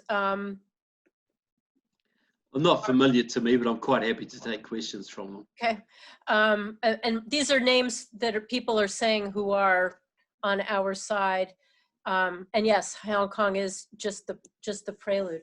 If people want to go ahead, here's the thing: if you ask questions and your video is on, you will be on the video. If you want to type it, okay. If you want to type a question, that's fine too. So I'm seeing, do you think the Hong Kong people can win the battle against the Chinese Communist Party? That's not without American support, no. But with American support, yes. And Trump was pretty hands-off, as I remember. Trump was pretty hands-off. He may have been working other channels, but he certainly wasn't signaling. Well, see, the problem with China is that Hong Kong is technically, legally Chinese territory, and it'd be pretty hard to offer a military solution. He would do that with Taiwan, which is not, Right. despite Chinese opinions, part of Chinese territory. Maybe he, you know, and I'm serious, I said before, offer Taiwan American statehood. Yeah. I'd far rather have them on board than Puerto Rico, thanks very much. Yeah. You know, But, I think and that's not a racist statement, that's just the Democrats that come out of Puerto Rico. but there had been an agreement when the UK handed Hong Kong back over to China, there were conditions on that handover that Yeah. were violated. So, Oh, look, yes, of course, as you knew they would be. of Look, course. if Trump said, if Trump won the election and he said, right, you leave Hong Kong alone, we're going to have a friendship treaty with Hong Kong, and you better not violate it, they would back off. But you'd have to do something that dramatic to do it. Right, right. You know, and hats off to the people in Hong Kong. My heart goes out to them, but you know, I support anything Trump does to protect them, but I doubt that he's going to make a stand like that before the election. We'll see. Maybe that's what he will do. You know, maybe that's why he will draw a line in the sand. And you can guarantee that if he draws a line in the sand, I'd give it a lot more credibility than anything Obama ever drew. Well, that was another weird coincidence about the virus. Was it came right when the Hong Kong riots, demonstrations were hot. Look, you got to think. You know, you're a Chinese leader. You lose face, and that's not good. Right.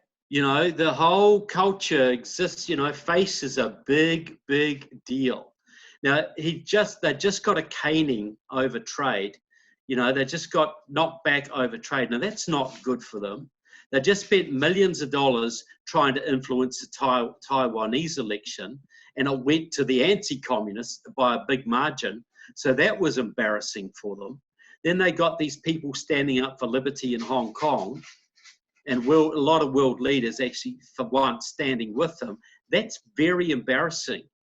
You know, you're a Chinese leader. You do not want that continuing. Right. Because you know your hold on power is pretty fragile.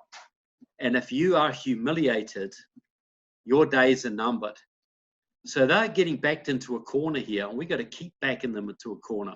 I want the Chinese Communist Party leadership sandwiched between us and their people. Right. That's what I want to see happen. Before I go to the next, let their own people take them down. right. Let me just say, somebody pointed this out in the chat. When I used the smallpox blanket metaphor, I know that was, just so we're clear, I know that didn't actually happen. But I meant it as, I apologize. I know, it's a legend out there. People understand what you mean. It's a horrible thing, just that something came ashore. This is another example of communist propaganda. Yeah. All these things are communist propaganda. I know. You know, look at what we metaphor. Yes, there are atrocities, but they will make one atrocity into 1,000 atrocities. Right. You know, that guy, that jogger in Georgia wasn't a jogger. He was walking and trespassing in people's properties. He gets caught. He tries to take the gun off the people doing a citizen's arrest on him and gets shot. And it's portrayed as a couple of Klansmen going out and shooting a black guy for the sport, you know? Right, right. And he was a jogger, and the picture that they showed was just like the whole Trayvon Martin thing, him as a cute young boy. They don't talk about his multiple convictions. Right, right. For dishonesty, etc. Right, horrendous. Somebody pointed out, change the focus to anti-communist party, isolate them from the Chinese people. And look, that's right. Right, the internet firewall. And, yeah, and I think when everybody here, when I talk about China, you know I'm meaning the Chinese Communist Party leadership. You know, and as I said before, if we stand against their oppressors, those people will stand with us. They want the encouragement to know that somebody's on their side. When we go and shake hands with their leaders, that just discourages them. Right. That doesn't encourage them. It's like if you go and shake hands with Hitler, why would the Germans rise up against Hitler? No, you You do know? a Reagan, you do a Mr. Gorbachev, Yes, tear down yes, this wall, right? I mean, absolutely. right. And it's not about the Russian people. In fact, to the contrary, it's to free the Russian people as it would be Yeah, to free the Chinese yeah. people or free the German people. And you imagine what a free Chinese people, what an asset they would be to this world. Right. You imagine China or 3 or 4 Chinas, might break up into different segments, I don't know, but 3 or 4 countries with constitutional systems, what a boon they would be to this planet. Right. You know, and I make it very, very clear when I'm talking to wider audiences or whatever, I always say Chinese Communist Party, not China. But, you know, I'm talking amongst friends. You've heard me talk before. You know what I mean here. But I take the point of whoever put that in. That's how we should always phrase this. Yeah. Because automatically it's you're a racist, you know, blah, blah, blah. But if you talk about the Chinese Communist Party, it's pretty hard to call you a racist then. And it makes not a solution, but a vehicle for contending with it a little bit simpler. Now it's the ruling party. Yeah, it's the ruling party. Like, you don't say I'm anti-German, you say you're anti-Nazi. Right. Don't you? You know? Right. Exactly. And there are, there's a lot of better paths when you think about it. As I think it's you who calls it the Chinese Communist virus, and you're not. Yeah, we should keep doing that. The China virus, at least. That's right. Spanish flu and the China virus. You know, name it for what it is. You know, look, words are the most powerful weapons out there. And now, with a bit of intimidation, the Chinese have got most of us not calling it the China virus now. Right. But you know, many of us are. Yeah, well, we are, but the general public, you know, Trump was saying it. He's even stopped saying it now. Yeah. Yeah, well, usually I think, well, maybe he still says it, I don't know, but I haven't heard it. Yeah, the CCP virus, but a lot of people don't know what CCP means. You know, but the Chinese Communist Party virus is the most accurate, is the most accurate term for this. It's just a little bit long-winded, but we should use it where we can, that's for sure. So is there a viable movement in China that we can support? Well, look, you know, there are... Chinese Communist Party. Well, obviously there's the Falun Gong movement, which is pretty big, you know, and they're not going to have a revolution, but they will vote, they will stand, they will silently protest, they will do everything they can to bring down the Communist Party. There are other elements in China. There's obviously underground Christian churches, but you know, we've got to understand a lot of these are penetrated by the Chinese authorities. So we have to provide the leadership that will bring certain brave people forward. To, you know, look, 90% of people are just going to go along with who's ever in power, no matter what it is. We got to reach out to those 10% who are willing to make a stand. And right now it's probably 1% or 2% or 3%.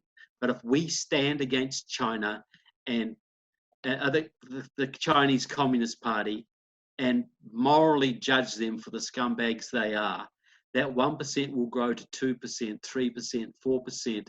And when it collapses, they will be the people who can take leadership.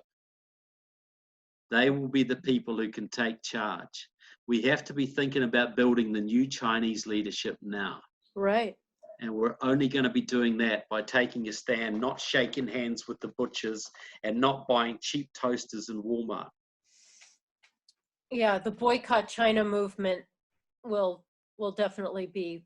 Absolutely. There's got to be a whole of government, you know, Russia was set back by a whole of government approach, economic, military, propaganda, religious. This was America against them, and America forced them into a major retreat. I don't say they collapsed, they retreated, because they come back now, because we took our foot off their boot, we took our boot off their neck, basically. Right. But we set them back a long time, and that's the kind of approach we need against China. This has got to be whole of government, and the disadvantage we have, there wasn't not a lot of people were making money out of trading with the Soviet Union. and we weren't getting cheap goods out of the Soviet Union. So we've got a big economic lobby in this country, both business and consumers, who want to keep the China trade going. That's our big problem. So if we can overcome that, we can defeat China. And The Chinese Communist Party. Right. We talked about this among us before, that, you know, alliance with China in order to keep them, you know, trading partners don't fight and so on. So there's that. That's absolute garbage. Absolute garbage, and insufficient, because it's also, we are so tangled. Our corporations, our retirement funds, our union money, our everything, all our pensions and all this kind all of the stuff. pensions, and so it's, you know, you had talked about that weaving of the various strands. This too is a weaving of a whole lot of strands, and how do you untangle that and tease that out from people who are economically regular people whose retirement trusts are, you know, wind up heavily in China? How do you untangle Well, that's another thing. Because the Chinese have crashed the economy, it's harder to repatriate that money, isn't it? Yeah. So maybe Trump could say, well, we need to repatriate it to rebuild our economy. Maybe he could sell it that way. But we need to be de-investing. I think even the Senate investment program is in pension programs and invested in China or something crazy like that. You know, that should be an absolute no-no right from the start. But yeah, look, this is, you know, we've got to sell the argument that, you know, they are an enemy and you don't trade with your enemies. What about the social media giants? Well, yeah, they are also very interlocked. Well, you see how Google rolls over, puts a big firewall on China, so Chinese people can't read our stuff. You know, Facebook is working with China. Yeah, they're all compromised as well. And you know the influence they have on us. And they all hate Trump. Yeah, absolutely. See, to me, and Trump's calling a conference shortly on how we deal with conservative, anti-conservative bias in the media giants. This should be a national security problem. This should be a national security investigation into foreign and subversive influence of these giants on the American political system. And they should actually be subject to a security investigations. That's how I think we should be dealing with this, because they are a danger in all sorts of ways, and they're very, very happy. I see Steve Bannon will be there. That's great. Yes. They will be very happy to collaborate with whatever tyrants in power. You know, Google says, don't be evil. Well, haven't they got rid of that motto now? Because they've been so damn evil that, you know, it's sort of would be too embarrassing now. They're absolutely Dr. Robert Epstein. Implicit. I heard him speak at one of Karen's conferences. And it's absolutely frightening. Now, they can influence elections between 9 and 5% without anyone knowing. Without anyone just by ranking searches. Well, how many elections are won or lost by less than 5 or 9%? You know, chilling. It means we got to win by 10% to counter that, and then we got to counter 5% more for vote for it. So we've got to win by 15% just to win. And I've been told, as far as their control of social media and Google and so on, by people who do business in China, this is a wonderful thing, because China has created all their own social media platforms, and yay China, which of course is, we know that it's intellectual property theft for one, and two, it's complete control of their audience, of its not mind, I don't want to use mind control, but it's definitely massive. Look, absolutely. And you've got Americans like Mike Bloomberg and Bill Gates admiring the Chinese system, because this is their ideal model. Yeah. This is capitalism with complete social control. Monopoly capitalism that they control with complete social control over your customer base. That's the best of both worlds to them. They don't think they're going to get guillotined or whatever. They think, they are using China. These globalist guys are using China as their model for the world. And they would be so excited if they could adopt China's social credit system here. I was just going to mention the social credit system. Yeah. Everybody gets graded. Everything, your religion, your work history, your criminal history, your tax history. You get a marking sheet, and you get pluses and negatives for everything you do in your life. And they love the idea of that. It's so exciting to them. And they collaborate with the Chinese in setting it up. Sorry? They have Google has 3 million pages of data on every single Google user. 3 million. Yeah, look, I wouldn't be surprised. They know us better than we know ourselves. They do.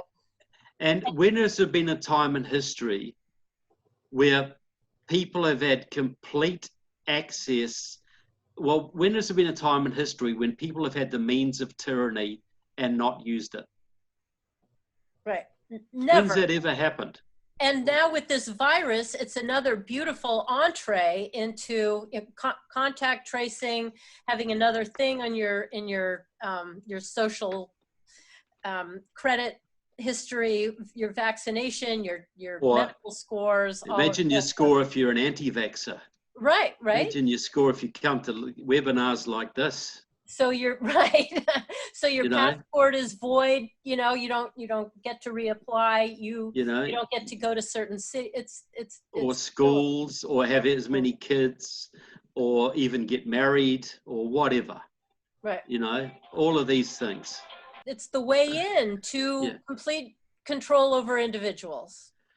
And I tell you, the people who should be standing against this more than anyone are Christians. That's what they should be doing. And I think most American Christians, they think there's going to be persecution. And that means we might have to go down from 3 cars to 2.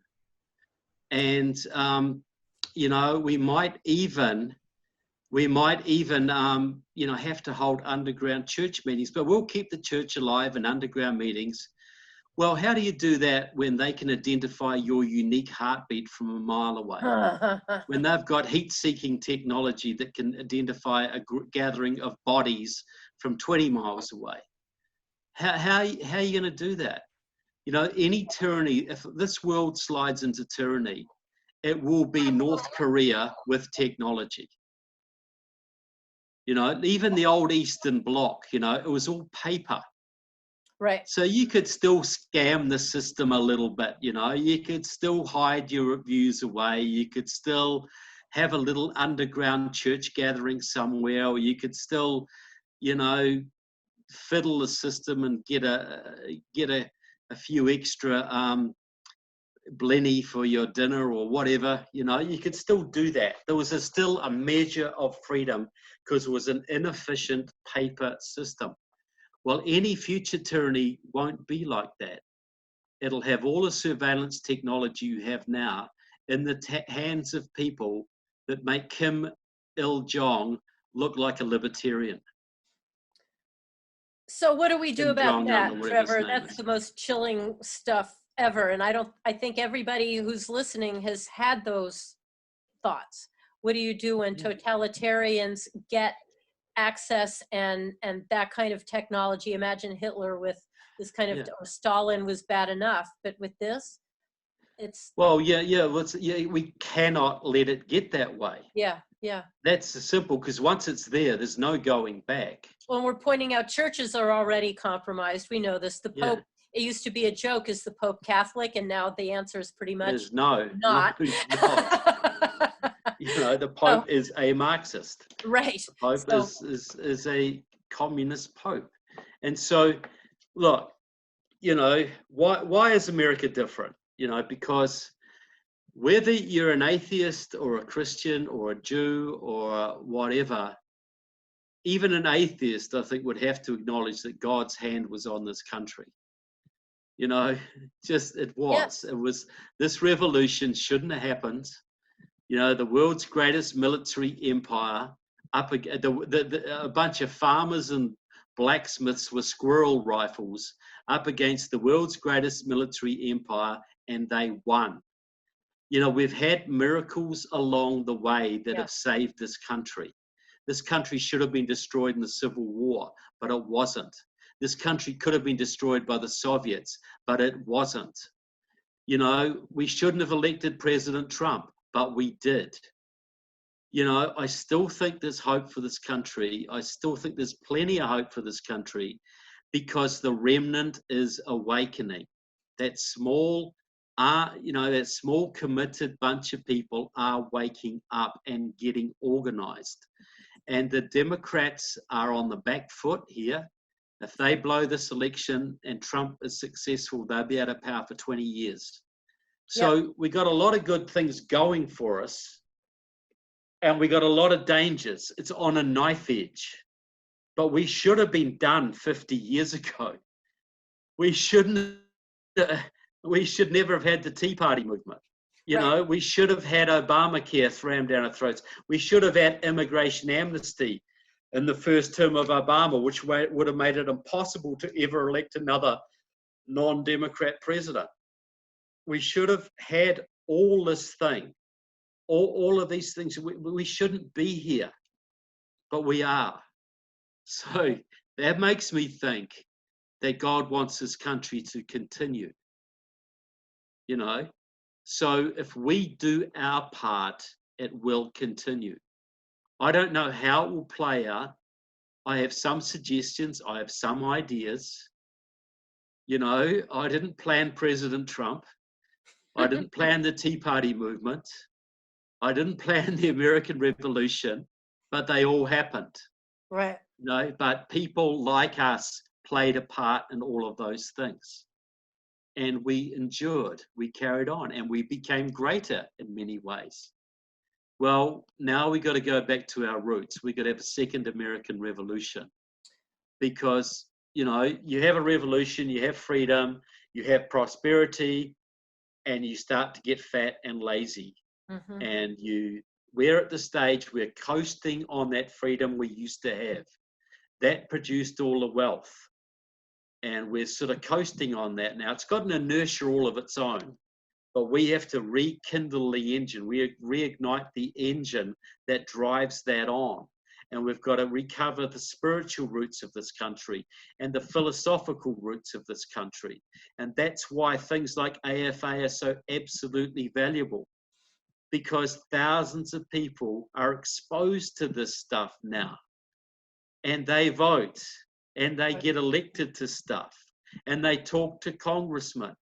You know, if all these little things that make a difference, as I said before, you know, imagine had Benedict Arnold, you know, been successful. Imagine had George Washington got shot off his horse. Well, how many George Washingtons are waiting out there now who just need to go to a good AFA conference or to read a great book or to see a great movie? You know, the Charlie Kirks of the world and the, what's his friend's name? The young black lady? Candace Owens. The Candace Owens. Somebody sat down with them one day and had a good talk to them. One day they read a good book. Yeah. One day they listened to a good sermon. One day they just had a good conversation with somebody. And now they're dynamos. Yeah. I bet you it was one person who had to talk to them. And now they're influencing thousands of people all over the country. You know, what if Dennis Prager decided to be a lefty all his life instead of doing what he's doing now? You know, right. What if David Horowitz had stayed a commie? You know, if you hadn't come over here from New Zealand. Well, that's right. Wonder what you know, if I'd passed a certain exam instead of failed it, I might have stayed in, you know, I might be an art teacher in New Zealand right now. Right. You know, all of these things. But look, I read a book. You know, I had in my final year in high school. This is true. I always thought when I was a young kid, I thought when I was 8 or 9, one day I'm going to be important. I'm going to be talking to large groups of people about very important things. Okay, I had no idea what. Okay, in my final year of high school, I was doing fine arts and I had to do 2 electives. I did English and I wanted to do history, but I thought, no, I'll do economics, because when I'm talking to people, I need to understand economics, right? Now, I was a little communist at that stage. I was a socialist. I called myself a socialist. I had no idea what it meant. We all were in New Zealand, but I was worse than most. And I got the only free market economics teacher in New Zealand, I reckon. Wow. The only one. Jason McCord. First teacher I ever heard use a 4-letter word, okay? But he taught me some great stuff. He taught me the law of supply and demand, diminishing returns, all the laws of economics. And that made me a free enterpriser. But I still thought you use the free market to make wealth and then you redistribute it to poor people, right? So, but then I read Atlas Shrugged and I read The Fountainhead. You know, these books change lives. One seminar can change a life. You know, I met a guy in Arizona. He was on the local county commission. And I said, oh, that's great. And he said, you know why I decided to run? I said, no, because you talked to my men's group 5 years ago. Trevor, wow. You know, we all hear these stories all the time, you know.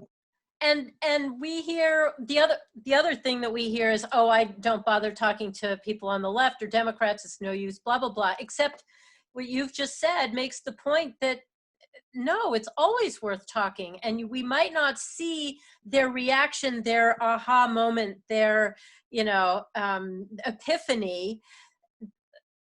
And it might not be at that moment anyway, but it's always worth taking the effort. Yeah. Like Horowitz was, right? Horowitz. And the other thing David says that I think is important to remember in this context, I was told that he said this and I believe it. The future is never what. Karen to come back?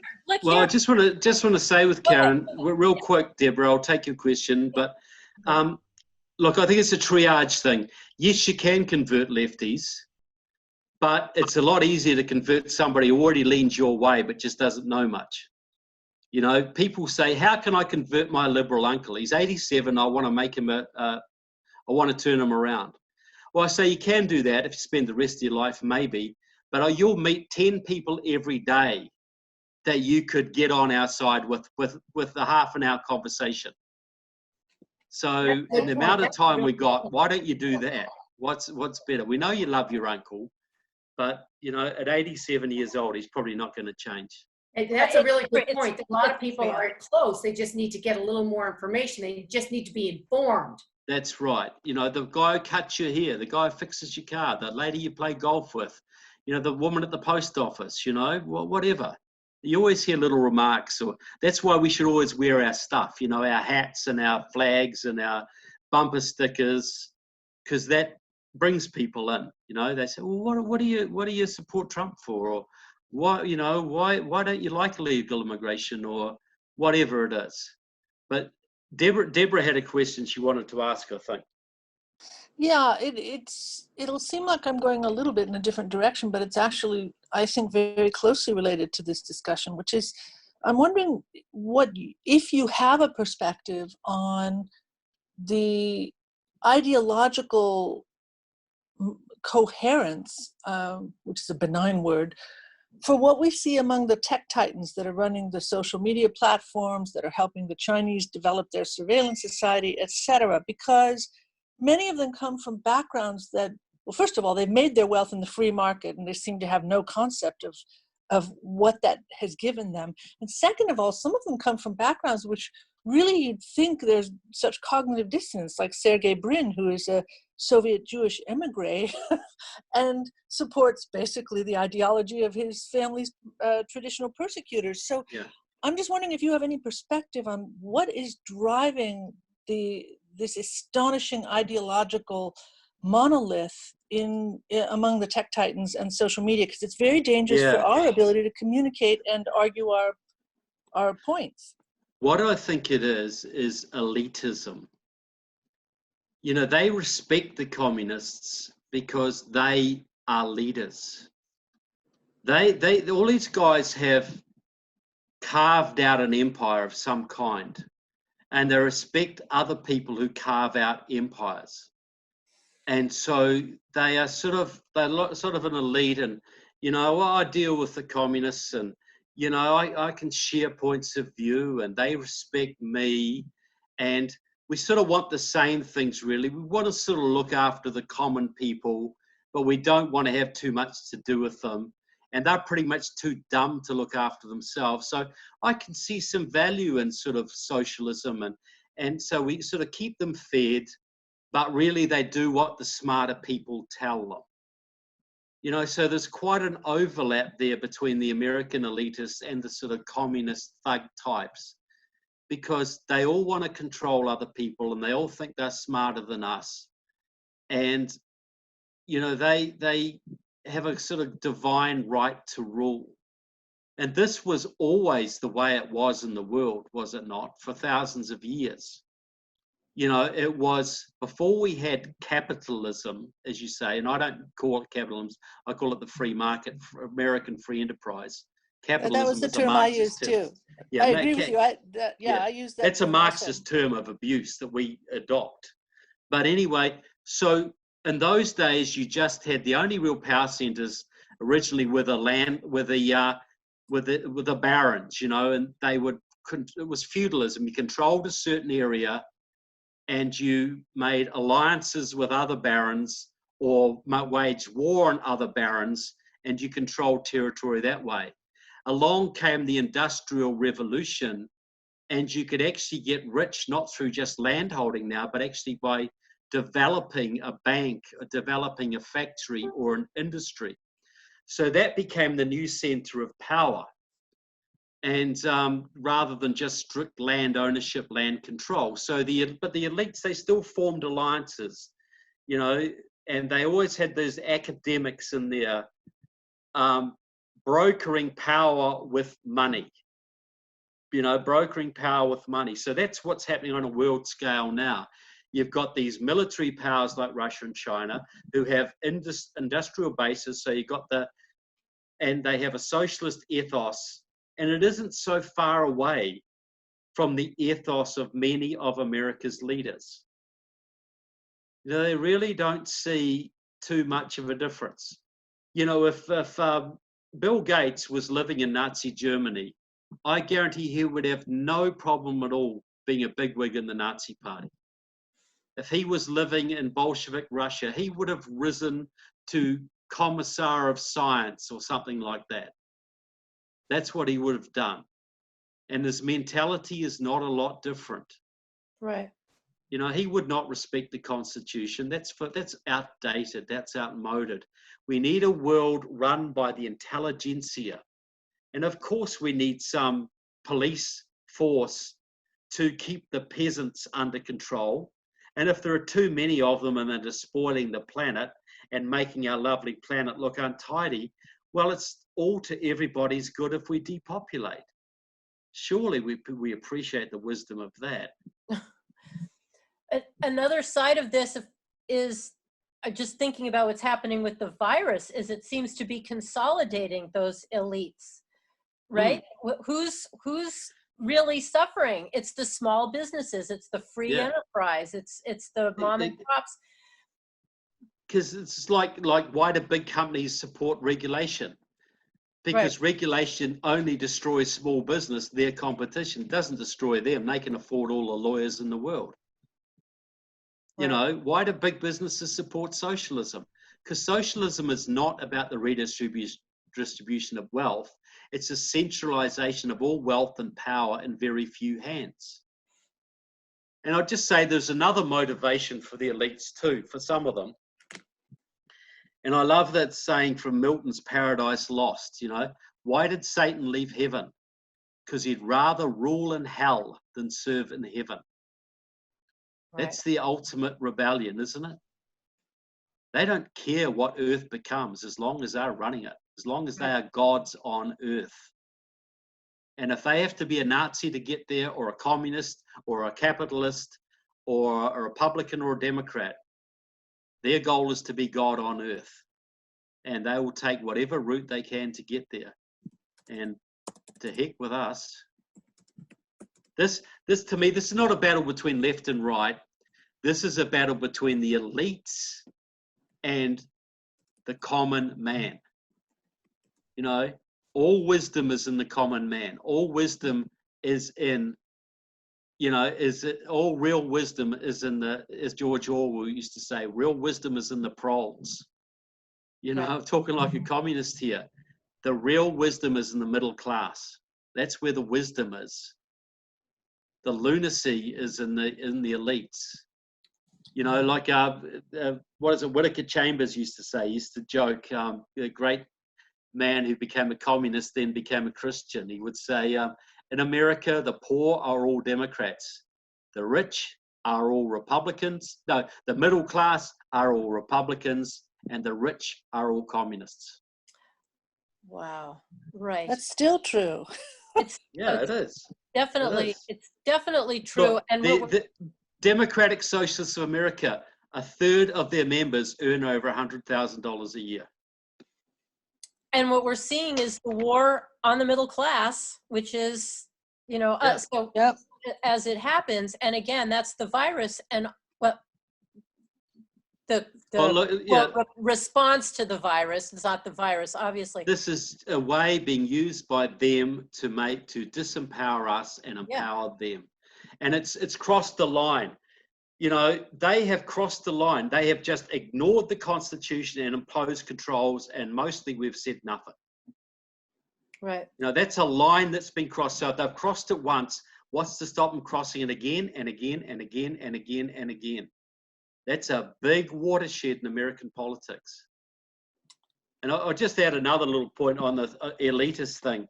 In my movie, we interviewed John Drew, who used to be a communist with Obama. And he was a hardcore communist. And we said, John, when the communist revolution was successful, you were going to work in a factory with everybody else, were you? He says, oh, no, don't be silly. No, I was going to be minister of culture.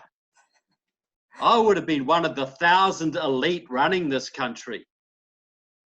Oh, no factories for me, mate. Don't you worry about that. But I think what nobody thinks they're going to be, right? But one of the things that I've found interesting in these last few weeks is the number of people waking up to totalitarian, draconian measures by the Democrats, and the number of times I'm hearing the word peasant being used.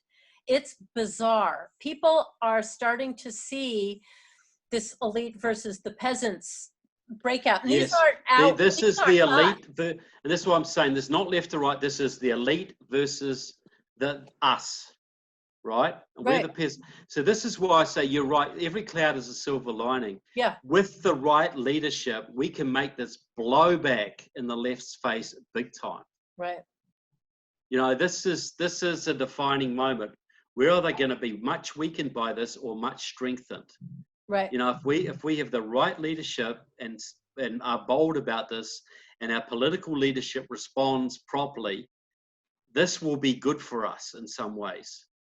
You know, we've had a taste of socialism, and a lot of us don't like it very much. Yeah. No, niet spasiba. We're not big fans of this. Yeah. But it is waking people up, which is key. One of the things, and it's giving people time to think. And it's giving people to have a bit more spiritual reflection. And it's giving people to have time to get to know their families a bit better. There's all positives out of this. You know, I think the overall effect is to destroy our economy. But we should draw on the positives out of this and come out of this fighting. And if we do that, we will actually... This might be a defining moment. This is a defining moment in American history, for good or bad. But how it comes out will depend on us and how strong we are. I think we'll come out stronger. Yeah, go ahead, Deborah. Go ahead. I was just going to say, that was such, I found such wisdom. Well, I always love listening to you and, you know, watching your videos and everything. But honest to God, that was just one of the most brilliant psychological unpacking I've ever heard about, because I meant that question really genuinely. I thought you'd have rare Oh, insight look, into I the have mindset. pondered that question a lot, Deborah. Yeah, but I want to ask you a follow-on question because that was so exciting, which is, when I look at the nonprofit universe on the left, I see the George Soroses and the Bill Gates, and I'm not alone in seeing this. We all see this, that, you know, they want to be masters of the universe. They really, literally want to employ their money to take over the world. It's fairly obvious, using that sector and other things. Whereas when you're talking about things like earlier, you were talking about the fact that hate speech is unconstitutional. All the hate laws are. It's criminalization of thought, it's criminalization of speech, and those are both unconstitutional. And I'm waiting, and I'm waiting, and I'm waiting for the nonprofit sector on the right to create this onslaught of lawsuits, because God knows they've very much changed this nation through left-wing lawsuits with the ACLU and a lot of other vehicles. And I'm waiting and waiting in vain, and all I see is more hate laws, more hate speech, more hate crime legislation, et cetera. And as you said, they could federalize it and really go nuts. And I'm just, again, wondering, what is going on in the mindset, or what is your take on what is the difference with our center-right nonprofit and philanthropic sector, where it operates so differently to the other side, who are trying to take over the world, and our side's not even marshalling a great. Well, see, this is the Republican Party versus the Democrats. This is, you know, the liberal churches versus the versus the conservative churches. You know, if you're a revolutionary, that's all you do. You know, they get up in the morning thinking about how to get power over other people. So in the Democrats, they play to win. In the left-wing non-profits, they play to get power, to change society. You know, most donors and most supporters of conservative non-profits do it to virtue signal. You know, they do it because they are comfortable in their position in society. They realize they owe something. They've, you know, the noblesse oblige thing. They're decent people generally, but they're naive as hell. They don't feel in any way threatened.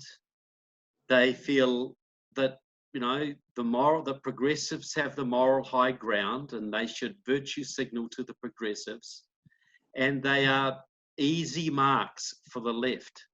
The left get in there and, too civilized, you know, too nice. You know, look, we're in a war for survival, and 90% of our side doesn't know we're in a war. You know, we don't. You know, 90% of the Republican Party think we live in a gated community. I'm on a big fat salary. I'm going to go on a board of a big company. I've got a comfortable life, and it's never going to change. You know, it's only the peasants on the ground that actually feel the pressure of this stuff. It's only the peasants that get their kids indoctrinated and suffer from the silent inflation that's robbing their savings, and, you know, their jobs disappearing overseas. The elites in this country have not served this country well since the revolution. You know, with a few rare and noble exceptions, and I'm sure you know some of them, Deborah, but you know, most of them really don't get the urgency of this and feel very, very comfortable. I was talking to this lady from Philadelphia, and she is loaded. You all know her. And she donates, she's on all these liberal boards. She says she's a conservative, but she's on these patron of all these art societies and museums and whatever. And I said, what happens if we have a breakdown in society? She said, oh, I got that handled. We've got a house up in the Poconos, and we've got some guns, and we've got enough food for 2 years, and we'll just live it out. We'll be fine. We'll be okay. And I said, well, if there is a breakdown in this country, a social breakdown, have you got enough guards to guard you 24/7 for 2 years? Oh, I'll never get that bad. Well, what about when the Chinese and the Russians and the Iranians start marauding the countryside? How are you going to go then?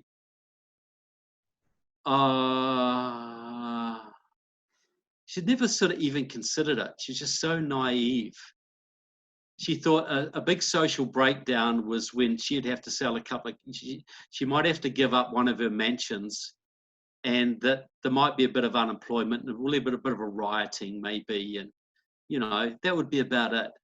And then it will revert to normal. Then it'll come back to normal. It'll never really change for her. Right.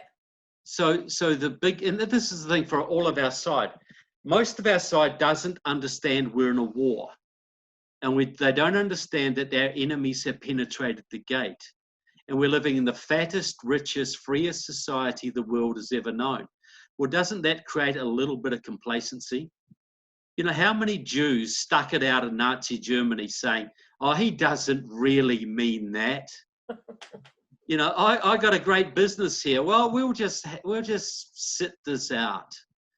The Jews of Germany would have had enough economic power if they'd pulled it to stop Hitler.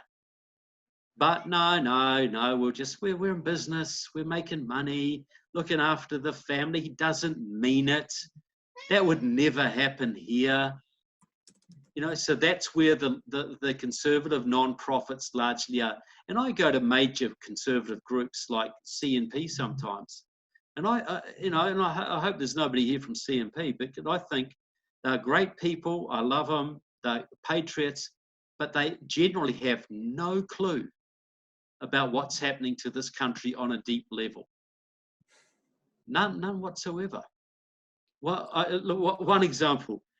This guy got up. He was a guy from Louisiana, a member of Congress, and he's got a civility campaign in Congress. And he says, Nancy Pelosi is not my enemy. We need to be more civil to people like this. And they all clapped. And if it wasn't so intimidated and a little bit ruder, I would have got up and said, Nancy Pelosi absolutely is your enemy, and you should be ashamed of this attitude. Your kids depend on you. The future of this country depends on you making a stand against evil. And you're here trying to tell us they're our friends. They're just a little bit mistaken. That's the deluded attitude that is prevalent in the conservative movement in this country, and especially in the elites. The higher you go up the chain, the more deluded they are. You'd think the higher you go up the chain, the more money they had, the more they would realize how much they had at risk. But no, they think it insulates them from the minor problems that may occur. That stuns me that at CNP, because it's about national policy, and yeah. But it's like one of these organizations that started out really great. Yeah. And it still is great in a lot of ways. But I've talked to them and tried to get some of these items on the agenda, and they're just not interested. Well, what is it, Sullivan's Law or O'Sullivan's Law? I never remember if there's an O or not, that says any organization that's not deliberately on the right, on purpose, as part of its specific mission and working towards it every day, winds up going left. Well, that's exactly right. And if you're not, look, and here's another thing. It's not enough to be a conservative. You have to be an active anti-communist, right? Right. Like, it's not enough to be anti-crime. You actually have to go after criminals. It's not enough just to be a policeman who promotes the good of the community. You actually have to go and catch bad guys.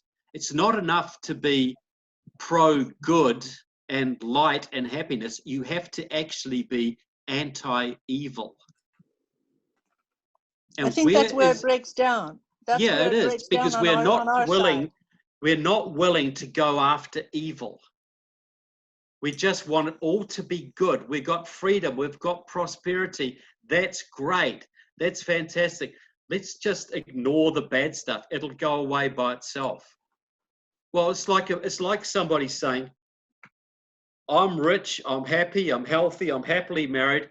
I'm just going to ignore this cancer because it's raining on my parade. Right. The big problem with his society, and this is why we've got the infiltration, is we are unwilling to confront evil. both in ourselves and out there. And so we have evil in our government that's trying to destroy it, and 50% of the country still willing to vote for it because they have no clue.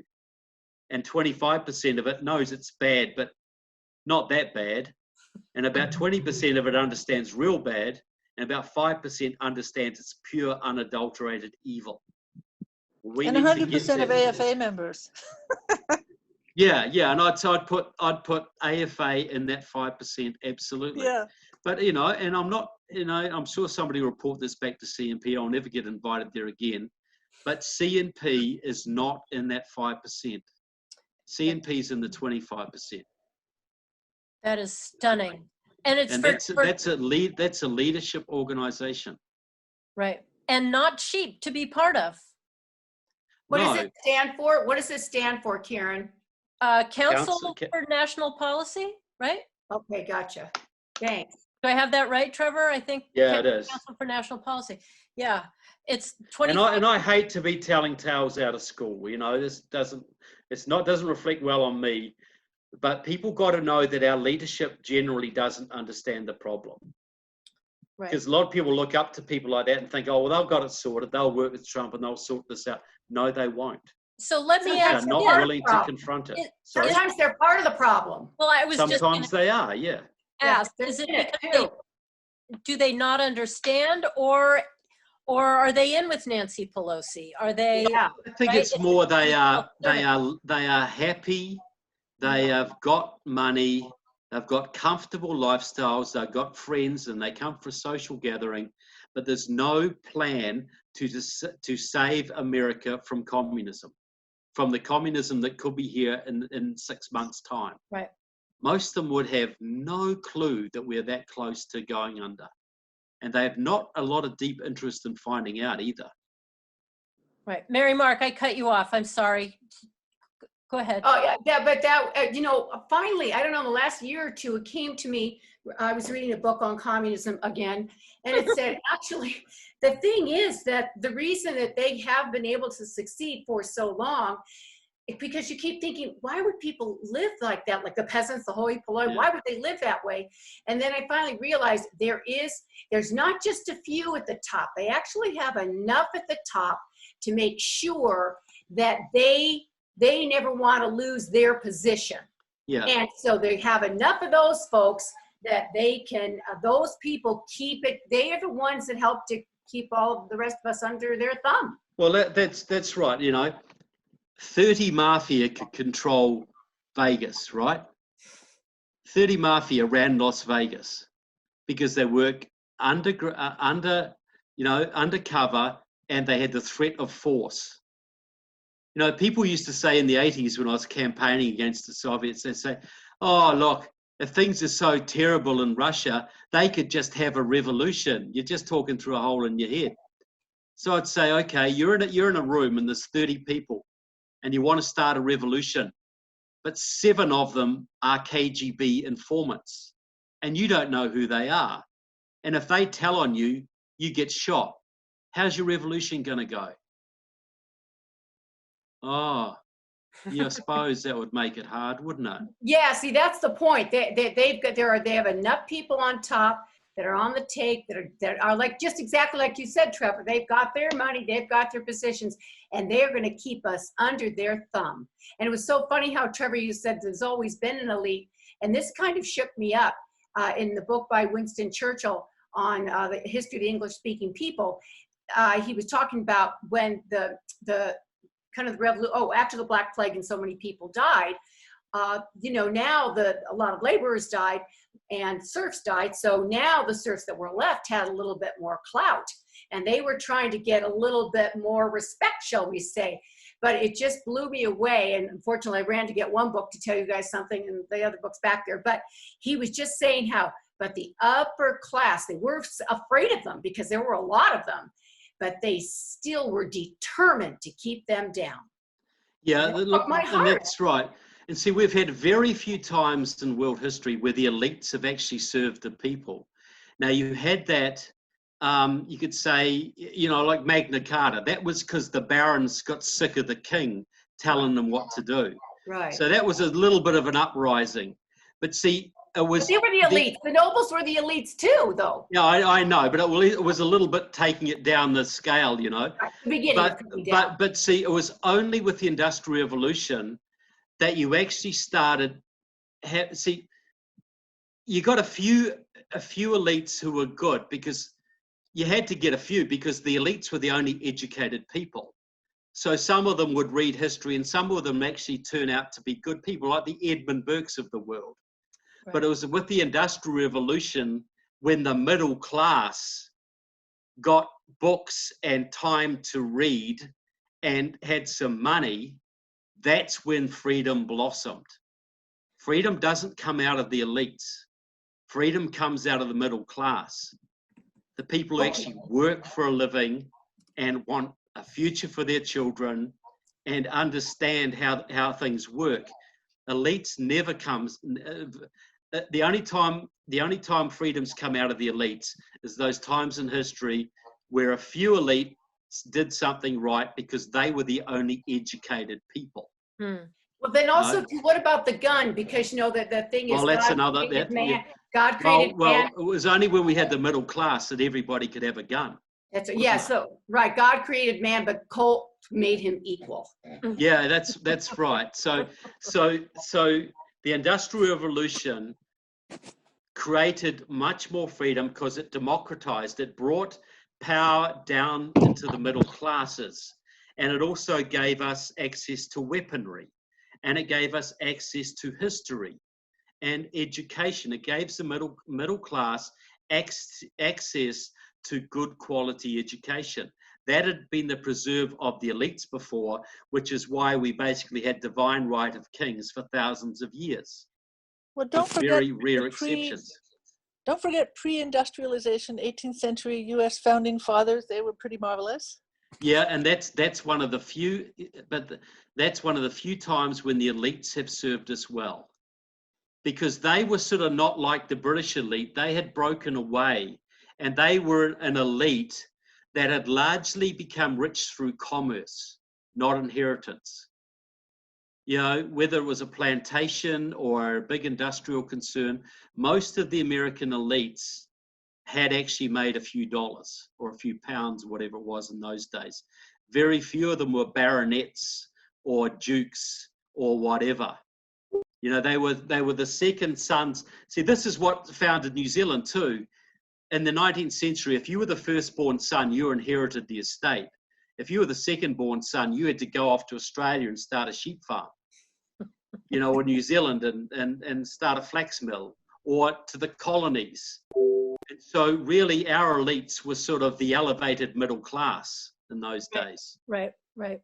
You know, they hadn't been barons for 500 years and transferred their serf mentality to this country. So it was a little bit different, but I'd say it's probably one of the last times the elites of this country have really tried to advance freedom. One more thing that was really interesting, actually, before the Industrial Revolution, was when basically the peasants developed the not the longbow, the longbow. So what happened is before that, in battle, you know, you had to have a horse and you had to have armor, and all that was very expensive. That's very true. But these guys could fashion together a longbow, and they could, you know, more accurately and piercing armor shoot it from anywhere. And that's another reason why the elites got scared, because that's right. That was a democratization of military force, wasn't it? Yes. You know, you could, and theoretically, a bunch of guys could get together and take out the Baron if they wanted to, you know, or stand, and so all of these technological advances went hand in hand with an increase in the middle class, a decrease in the power of the elites. Right. Yeah. They've also been destroying our education system in the last 100 years, and so our public education system is a joke. They're being indoctrinated. A very bad joke. Yep. Well, you know, like, and I think it was a mistake. You know, the public education system was founded, I think, by Jefferson, because just to get the people educated quick. And I could see some merit in that, but it should have had a sunset clause. You should have stopped after 25 years or 50 years or something. But even right into the 20th century, you still had the best public education system in the world. And I would say the poorest little black kid in Alabama in the worst school district in the state in 1952 would have got a better education in the basics than the richest white kid in the richest school district in California would get today, unless they had a teacher like Karen. Look, if I was president for a day, I would demand that I would abolish the Department of Education. First thing I would do. Right. You know, you only had it under Carter. So abolish all all central control of education, take education back to the states, give free rein to homeschooling, just try and de-emphasize institutionalized education, bring back apprenticeships and trade schools. 20% of people go to college, not 40%, you know, just to give it to totally take education out of the hands of the state. Right. Completely out of the hands of the state. And that would be the kindest thing we could do for our kids, I reckon. Well, that's one of the fronts AFA is working on too. So yeah, great. Yeah, because otherwise you just have to keep refighting the same old fight as long as they keep. And we only have to lose once. Right. Right. We have to win every time. They have to win once. Right. And you know, and that's right. And that's why I'm part of AFA, because it's one of the very few organizations out there that takes culture and education seriously, that understands our culture depends on it, our freedom depends on it. We do. You know, and that's critical. You know, so we got to fight on the national security front and the cultural front. But I just want to say that ultimately communism relies on force. And if you give them the leaders of state power, or you give them the weapons, they will ultimately use them against you. We have to have the controls of state power much minimized, but we have to have them in our hands. So we got to have the culture and all the way down. See, a lot of what happens at government level also influences the culture. You know, Roe v. Wade, for instance, influenced our culture. Right. The government takeover of education influenced our culture. You know, the welfare society influenced our culture. Huge.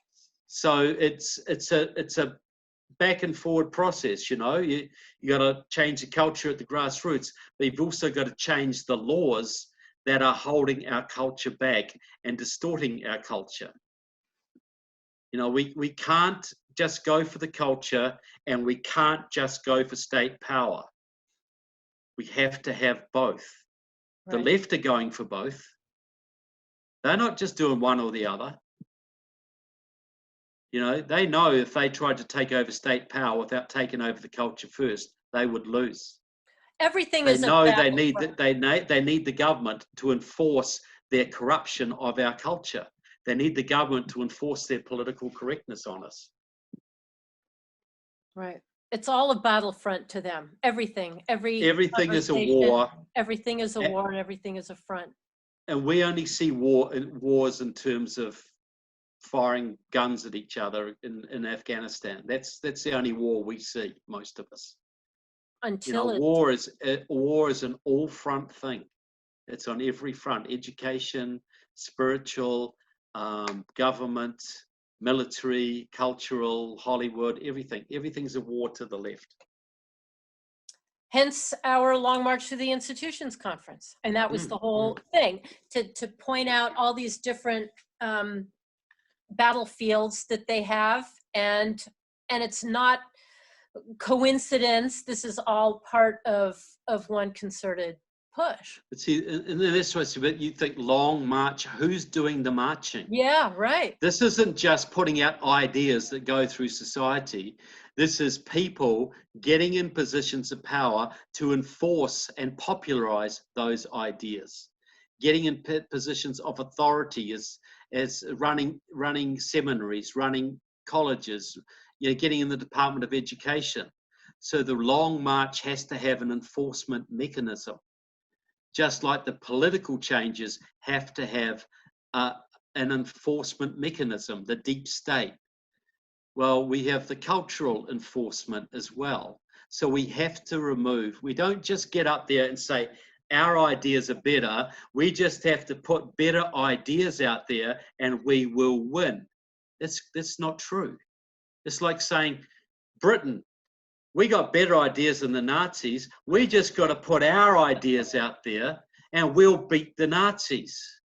No, we got to have our ideas backed up with people willing to fight for them. Just like we have to be able to actually get people out of those positions of authority they shouldn't be in and actually get rid of a lot of the positions of authority that shouldn't exist, like Secretary of Education, for instance. You know, if there wasn't a Department of Education, we would win a lot more battles at state level over education than we do now.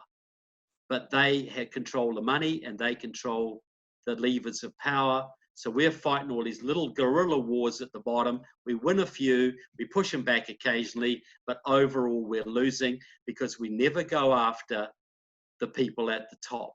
Right. But You the know, unions we're are much like more powerful than the Department of Education, the unions in the states. Well, yeah, the unions are another center of power that we have to be getting rid of because they're pure communism. They're the enforcement wing of communism. But they wouldn't be as powerful as they are without the department either. And all the corrupt laws that give unions power that they shouldn't have. Unions are private organizations. They should have no more power than the local golf club, right? Right. Or your local bridge club or whatever, or your local church. And the richest lobbyists that pay not one dime in taxes. Yeah, well, that's right. You know, and actually this might offend Deborah, but I personally, this is me, not all conservatives share this view. I would actually do away with non-profit status altogether, even for churches. Yeah, you said that at the conference. Say more. That doesn't offend me. I actually have often thought that foundations should not, the foundations are just creation of regulatory status, and we allowed them to have perpetual existence. And I've often thought if we would kill perpetual existence, like every foundation had to close within X number of years after the death of the founder or something, we would gut a lot of the left-wing activism. It's this institutional permanence, and that you're right, because no business is permanent. Right. But a foundation is pretty much permanent, isn't it? And if so they're only spending 5% of their endowment every year, they'll go on forever.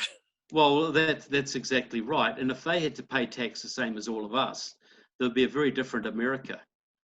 You know, I just wish everybody would pay a tiny little bit of tax. Everybody. And I don't believe in the concept of non-profit. Some of my church friends argue very, very vehemently against that, but I believe we'd be a lot better off in this country without non-profit status, where ideas actually had to be supported by selling them in the open market. Yeah. From where I sit, not a fan, but I get it philosophically. I just feel I'm not there yet. I understand your own situation, and if they've got them, we should have them too. But you know, ultimately, I think we'd all be better off without them. Yeah, I agree with you, Trevor. And it's a little bit like trying to sell the idea of killing tenure, which no longer serves. Well, that's another thing I'd like to say. Yeah. But no conservative that I know in academia will agree with that, because it would be devastating to them, and I understand that. But strategically, these things have all become tools of the left. Absolutely, they are. See, these academics, you know, they're living in their ivory little towers, and they think it's all going to go on the same as it ever has been. They don't realize we're in a pre-revolutionary stage. And if they had any sense at all, they would say, get rid of tenure tomorrow, because it would absolutely improve the quality of the universities and reduce the power of the left overnight. Because, see, you know, like a conservative professor or conservative dean will hire a liberal if they're good at their job, right? But a liberal, a leftist, will not hire a conservative no matter what. So Yeah, they keep us out. So ultimately, with tenure and these public funding of the universities, we are going to lose we already have, because they've got tenure. They act like mafia once they're in there. Nobody can kick them out. They just keep employing their friends, and then they bully their students into submission. So any conservative academic who's standing up for tenure is not supporting their own students. They should be ashamed of themselves, because they're basically selling their own students who they're supposed to be teaching into a system of mental bondage, effectively. Yep. You know, I don't believe in coercive labor unions. I don't believe in the Bar Association. I don't believe in the Medical Association having power to keep people out. I don't believe in tenure. I don't believe in non-profit status. Just let everybody sink or fall on what they can produce. That's it. Is that extreme, unfair? It gets. But even most conservatives in this country would not support that position. I can guarantee it. I think even if all these were to go away, they would reform, be reconstituted, because that's the nature of who we are. Look, but it's not people always like to protect themselves, form associations that will protect themselves. Yeah, I get that. Yeah. But the state's job is to stop that happening. Yeah. And as Deborah had said, and Mark is pointing out, a lot of this is to circumvent other regulatory whatever that are in the way, right? So you're not allowed to give raises after World War II because there's a freeze on everything. So what do? They make healthcare part of your package, right? That's right. And then there's always a way of circumventing things, and then you wind up with a big mess. That's exactly right. It totally distorts the market. And we've got the mess we have now in healthcare. You know, we've got the best healthcare infrastructure in the world, and the regulation that's in it is just driving people nuts. Yeah. You know, and all because of that decision. That was one of the big impetuses after World War II. But I know somebody said, I'm a licensed professional, and yeah, I agree with that. Yeah, exactly. You know, if you're good at your job, you will do well. That's simple. Is that unreasonable? And the argument is always we've got to have licensing and exclusive agreements to protect the public. Right. Well, you know, we know that the standard of lawyers out there has been greatly improved by that approach. Now, what do they say? 99% of lawyers give the other 1% a bad name. I'm sure there's great lawyers on the call today, but, you know, this is, you know, if you're going to support the free market, you support it across the board, not just for certain sectors and certain times. If coercive labor unions are bad, so are coercive professional associations. Absolutely. They're coercive. It's the guild system. It's the old medieval guild system. And right. Yep. No, I don't think what you've said is extreme at all. None of it. Hallelujah for Trevor, honestly. Well, it's 11 o'clock over here now. Oh my gosh, right. I've really enjoyed this debate, I have to say, and really enjoyed great. the questions. And, so much fun. You know, I've hoped some food for thought here. And I'm looking forward to seeing you all at the China convention and other conventions later in the year. I got a lot of friends at AFA, and I'm very, very grateful for them. So thanks for giving me the opportunity to address you, even if it's at a distance. Can't wait to see you in real life at our China conference. I don't think we can save America unless we clear out treason. I don't understand how that happens. That's a concept that was understood for a very long time in human history, and it seems to have been forgotten now. Well, when you write your article, send me a link, and we'll I will send it out. Excellent, Trevor. Great to see you as always. Thank you for your wisdom. Okay, and White House Reds, remember that? Go to Yeah, trevorloudon.com. put that in Okay. here. White House Okay. Reds at trevorloudon.com. Well, thanks Wonderful. for listening, and all those who didn't know me before, it's nice to meet you, and we'll catch you later.